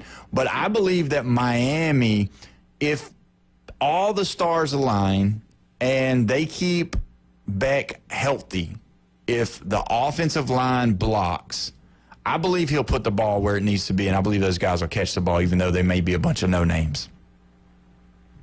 Is it meant for him to be in a shootout, though? I mean, if the defense is really, really concerning, like there's communication issues, they're young, they're inexperienced, they're like physical, like is Beck meant to have like a 40-point performance maybe 3-4 times a year? Yeah, that's the biggest question. What about their defense? Do you know much about the defense? Because that's always going to be a deal when you play in the ACC, because there's such a juggernaut conference, as Jeff says. But when you look at the defense, do you see anything that stands out to you for Miami? I mean, I love Reuben Bain. I think he's a really tremendous defensive end for them. I love Wesley Vissain at linebacker. I think they can be something. But that defensive backfield is kind of, a little worrisome at times. I think they have potential there. But just overall, that depth chart is, kind of risky. I mean, it's been that way for a couple of years now with their defensive backs. Can they be able to kind of be more aggressive and not allow so many chunk yardage plays? I think is going to be the big factor. Yeah. When you look at their schedule, who do they open up with, Jeff? Notre Dame plays Miami. Yeah, that was the convicts and Catholics that we had talked about. Yeah, so. And then the thing is about it, their 3 hardest games are Notre Dame, the Florida Gators, and Louisville, because they don't play Clemson, right? Mm-hmm. And all 3 games. What's that? I said, and Florida State. Oh, yeah, Florida State would be the 4th, maybe. but here's the thing about it. Now, we're playing at Tallahassee for the Hurricanes game, right?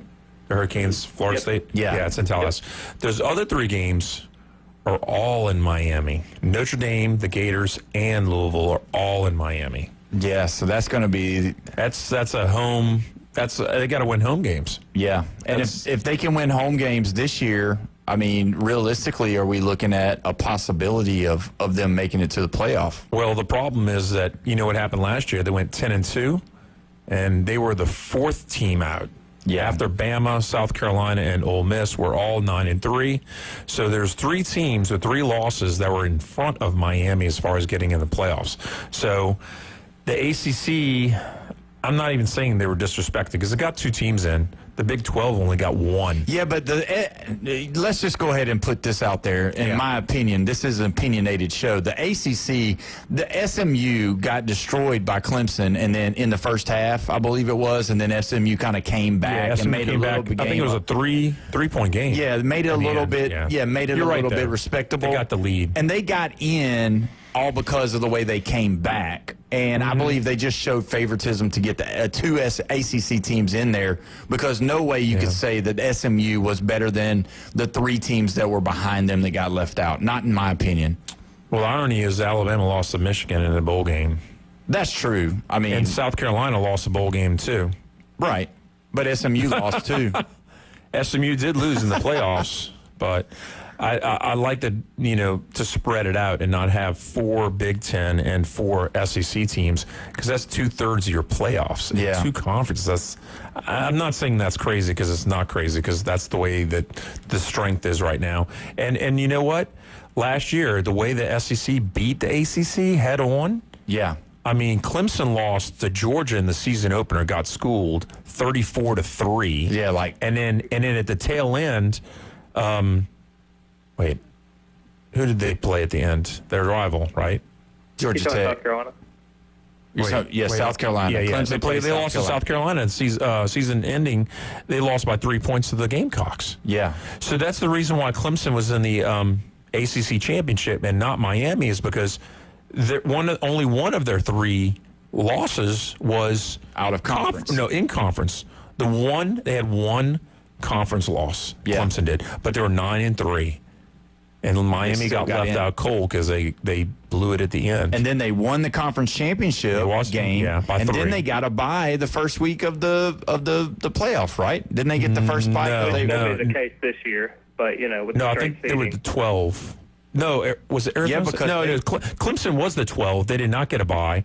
They had I to play thought all the 5. conference championships champions got it. Boise State was the one who got the bye, not Clemson. Okay. Yeah. But so that lets you know kind of which way the, I guess you would say just the college committee, college football committee. Yeah. They want more teams. They're more like what you're saying, that they don't want power 2 and they want power 4. They want the 4 in. Whereas me, I want the best teams in there. I don't care what conference you play in. I don't care who you play. If you are better than this team, I don't care if you lost to or if you beat all the ladies, the blind ladies of the poor or whoever they used to call them in the ACC. If you put all of those teams in the SEC, I don't see them getting in the playoff anyway. And I know some people talk about, well, Oklahoma was bad and Auburn was bad and Kentucky was bad and all that last year, and Mississippi State was bad. I get it.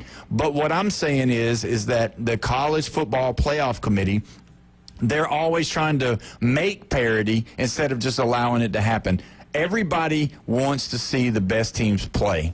And when you put in teams like Boise, when you put in teams like SMU, they're going to get exposed, and that's exactly what happened. And that's where the strength of schedule should matter more than wins and losses. So if the season ends right now, okay, and I'll let you know, Boise State is not ranked. So if you're saying put all the best teams in, if you take the top 12, because that's all that's going to the playoffs this year, it's 4 SEC. No, they extended it. Right? No, next year will be 16. Okay, I thought it was this year. Okay. Yeah, no. There was going to be 12 this year.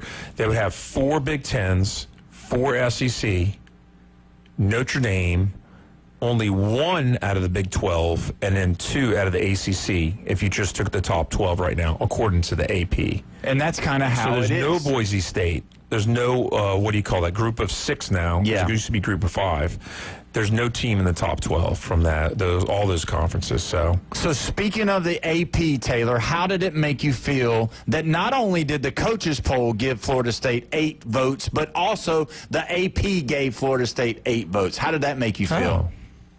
I might, quote unquote, be one of those 8 receiving votes there. But, hey, I definitely think that the 8 voters were one of the most intelligent people on the face of the planet. I think Florida State did deserve it. But the fact of the matter is, in all seriousness, the 2-10 record really gave a little bit of a lack of luster of just the season that Florida State had last year. It speaks volumes to how it was. It's not the standard at Florida State. If Florida State would have went 6-6 like Auburn has done the last couple of years, they would have been in the top 25. Yeah. Let's just face it. Yeah, they would have. And when you look at the way the ups and downs, if Mike Norvell didn't have such the big downs and just had a losing season or just had an even season, he probably wouldn't be such on the warm seat right now with a lot of the fans, because just like me and Jeff were talking before the break or during the break, is that if he comes out here and loses 8 games or does something crazy and doesn't win the games that he's supposed to win, if he loses to, the teams like Boston College or Wake Forest or North Carolina State, all of those guys, and lose, his seat's going to be really, really hot. 4-8 and he's gone. Yeah, 1,000%. I think if he has a losing record, 6-6, your seat is very, very high. I don't even know if he can survive 6-6 because, realistically, you're playing East Texas A&M, you're playing Kent State, you're 2-0 in those games, but the rest of the 10, you're going to tell me that you're going 4-6 in the rest of your games with a Wake Forest, Stanford, and some of those other schools on there. Yeah, and Jeff made a really good point during the break. He said, when you're looking forward to and saying that Virginia, we need to beat Virginia, that's a scary thing because Virginia, not very good.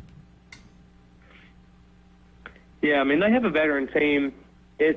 I'm not going to say a hostile environment, but it is a weird spot on a Friday night. it's a basketball school. Let's keep it real. Let's keep it honest. Yeah. I mean, but they are a veteran group. You know, Tony Elliott has done a good job over in Virginia. They've been a solid team, not a great team.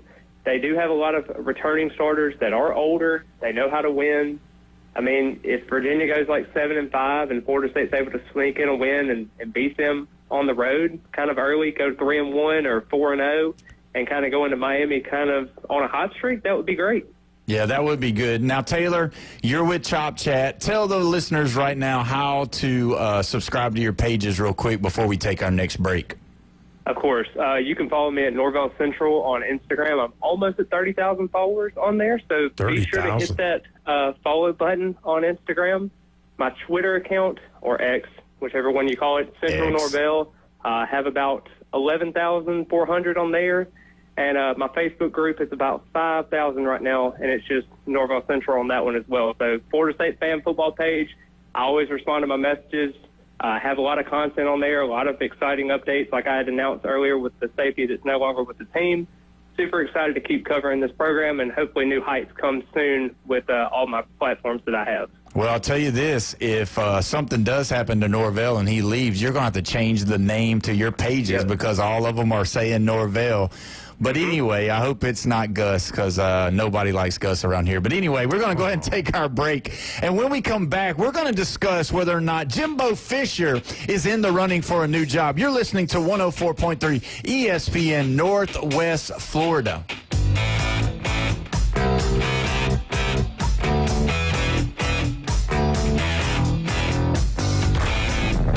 Get in the game. Call or text us now on the Red 7T studio line.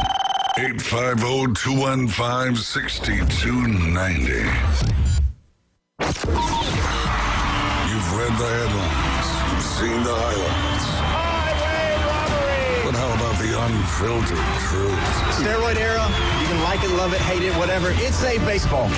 Since 2017, 104.3 ESPN Northwest Florida has been the undisputed leader for sports coverage on the Panhandle. If it matters in sports, it matters to us, and it matters to you. 104.3 ESPN Northwest Florida.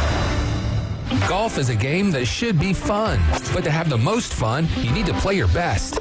That's where the experts at Golf Plus come in. Their friendly staff will guide you through the buying process, answer all your questions, and can help with any repairs you need along the way. Golf Plus is your custom fitting, club repair, and golf retail shop. Golf Plus staff is non-commissioned and will work with you to find the best product for your game, just like they've been doing since 1988. Golf Plus in Panama City Beach. Fitting, repair, retail. That's Golf Plus. Great design is timeless, and that's why Tracy's Fine Jewelry inside Coin and Bullion Reserves offers a stunning selection of vintage, antique, estate jewelry on sale now at 40% off.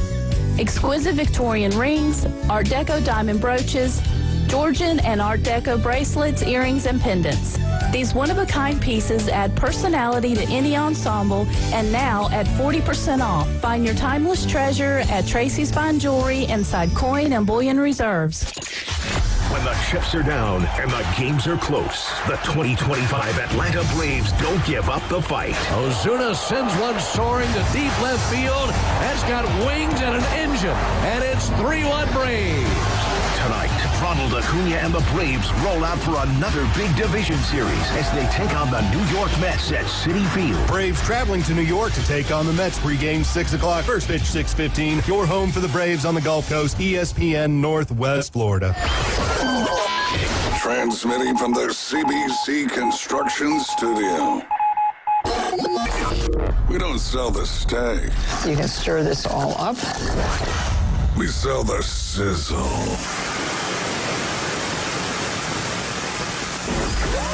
Now back to the Afternoon Underdogs. Very spicy. ESPN Northwest Florida.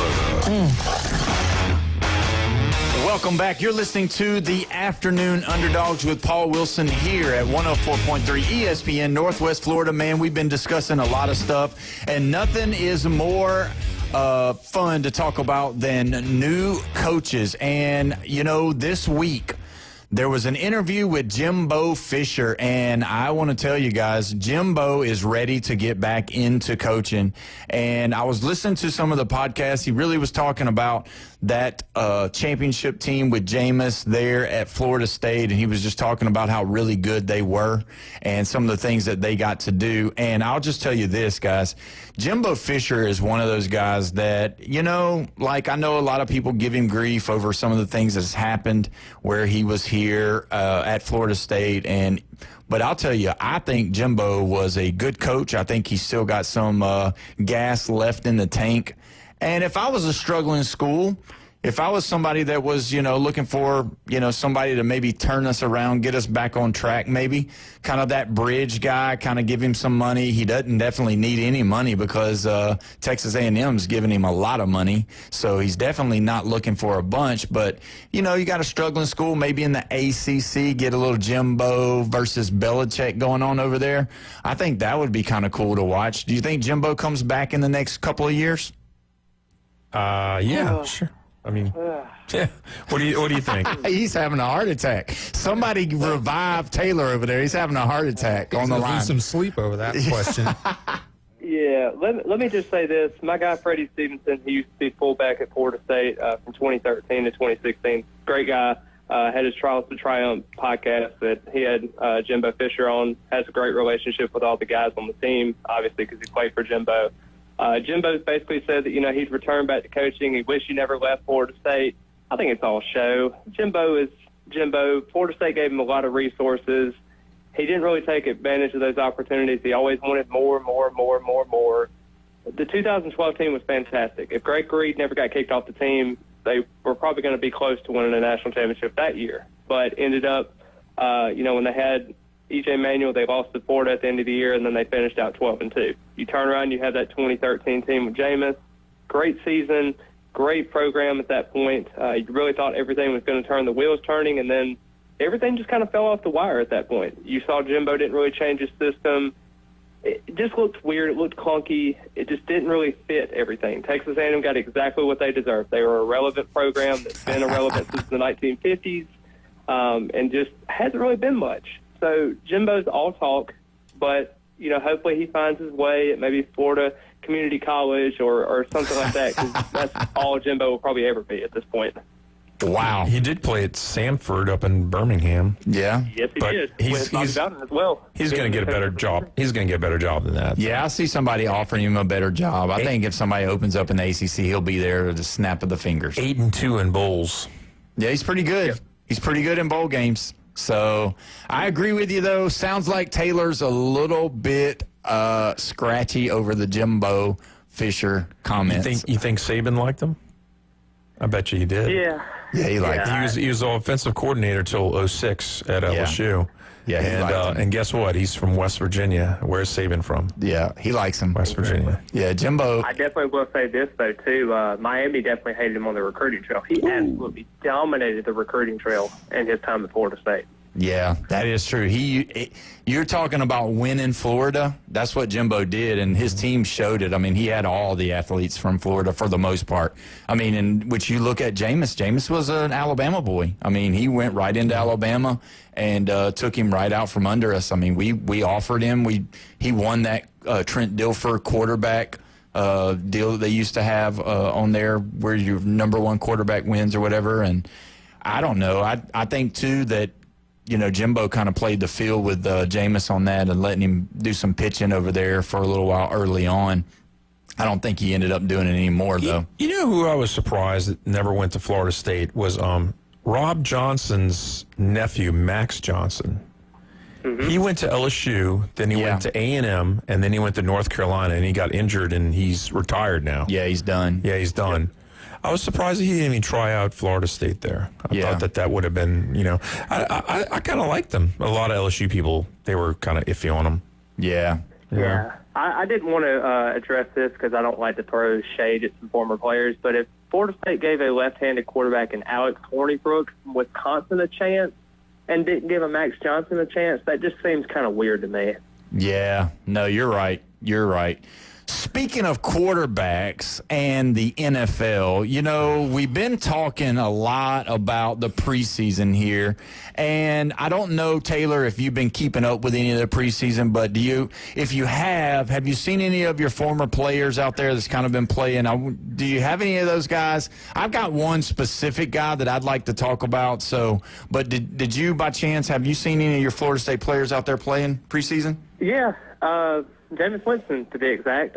Stiff arming a guy out of bounds, had the whole Heisman Trophy next to him. He ate a W after the game. It was one of those pregame and postgame antics that he always has. He's a light ball of energy. I mean, this is a guy that you want to have on your NFL team, regardless of if he is crappy, if he's great, whatever it is, he brings the heat. Yeah, Jameis, I don't think he sees the field this year unless, like, Russell gets hurt or if Jackson Dart gets hurt. I don't think he's number 2. I do believe Jackson Dart's number 2, and the reason why I believe Jackson Dart's number 2 is because Brian Daboll, that's his guy. I believe Brian Daboll picked Jackson Dart. I believe that was his pick.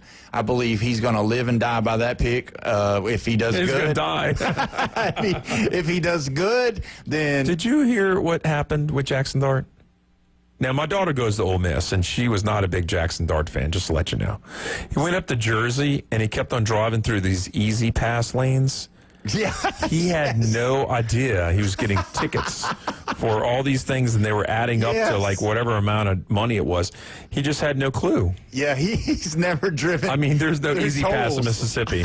I'm just saying. He didn't know there was a toll, and he was like, I just thought they just let me go. Like, all these people were waiting and paying and all that, but I'm Jackson Dart, man. You're going to let me through the easy pass.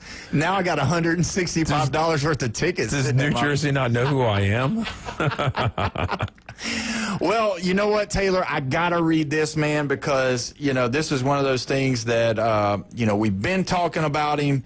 He's been in the NFL for like 2 games now, and it's pretty awesome to see the name. DJ Uiagalelei had one of the most confusing and disappointing careers in college football. I'm reading this now.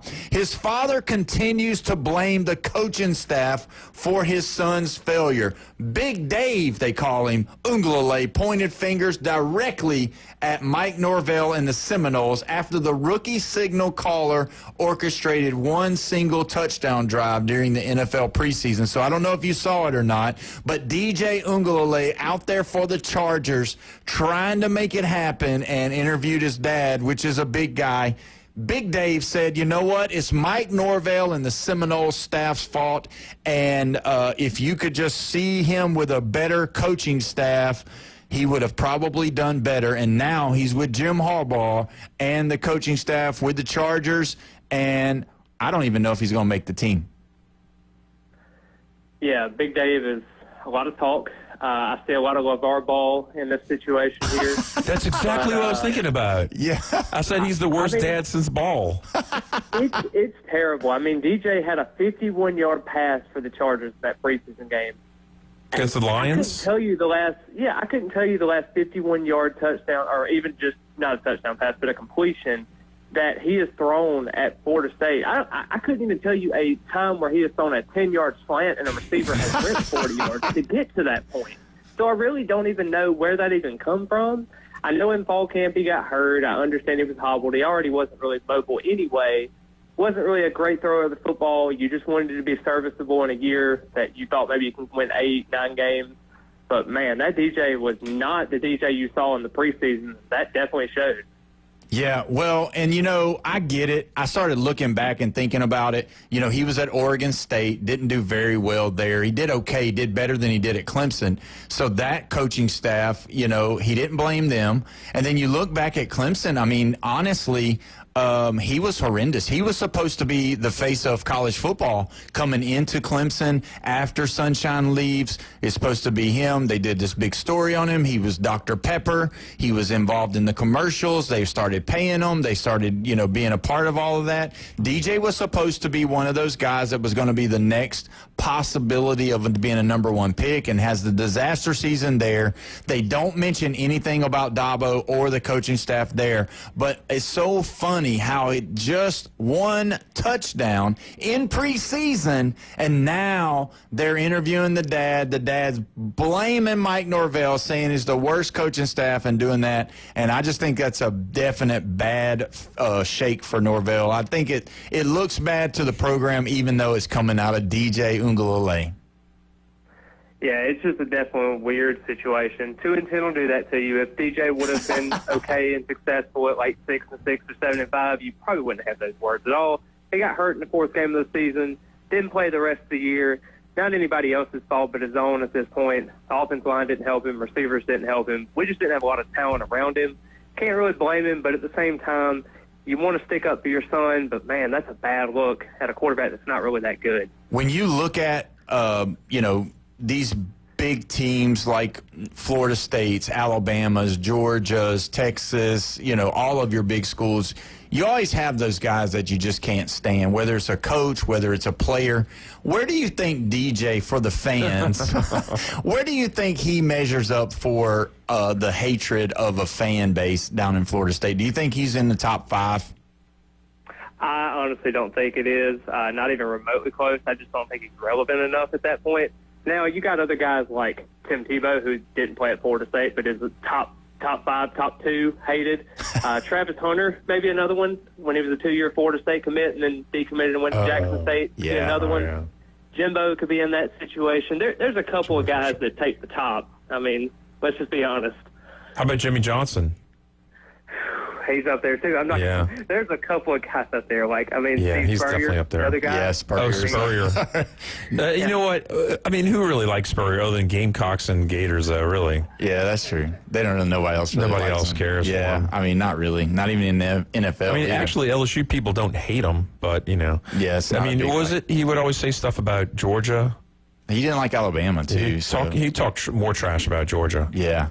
Well, Taylor, thank you for coming on again, like always on Tuesdays. We appreciate everything. I would like to tell you, though, no injuries going on at the Glass University, that being Florida. So that's a good thing going on for the Gators down there in Gainesville. But you've been listening to the Afternoon Underdogs with Paul Wilson here at 104.3 ESPN Northwest Florida. We will see you back tomorrow talking Tennessee football.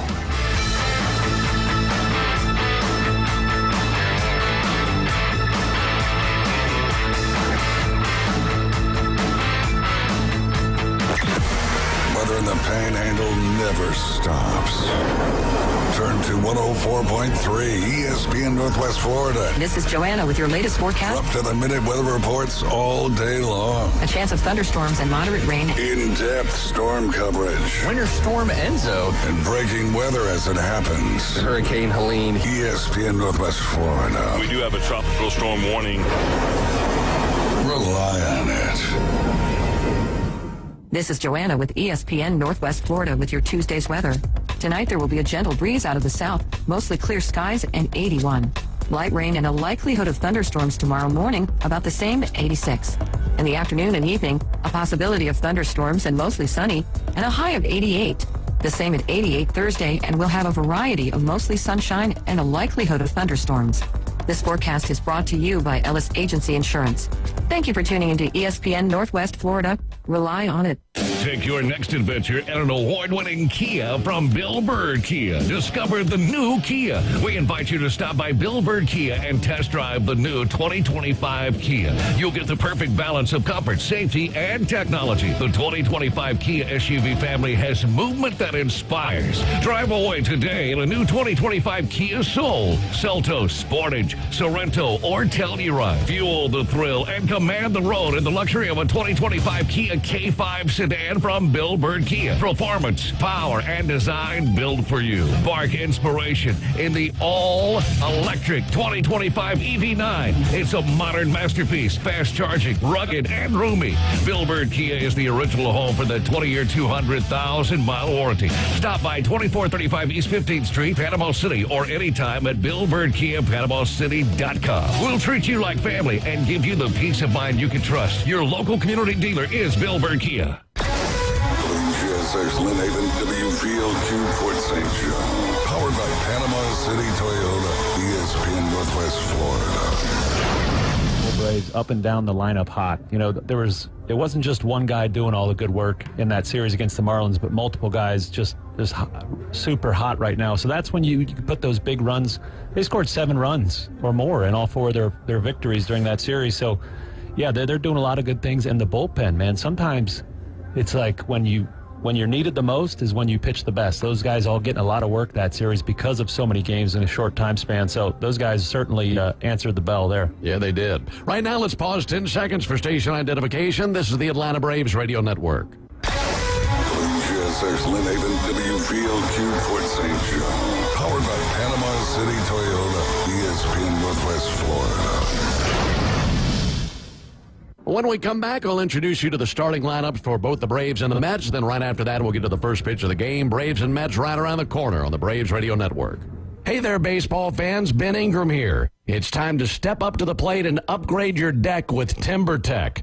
TimberTech is the #1 premium composite decking brand. It looks just like real wood, but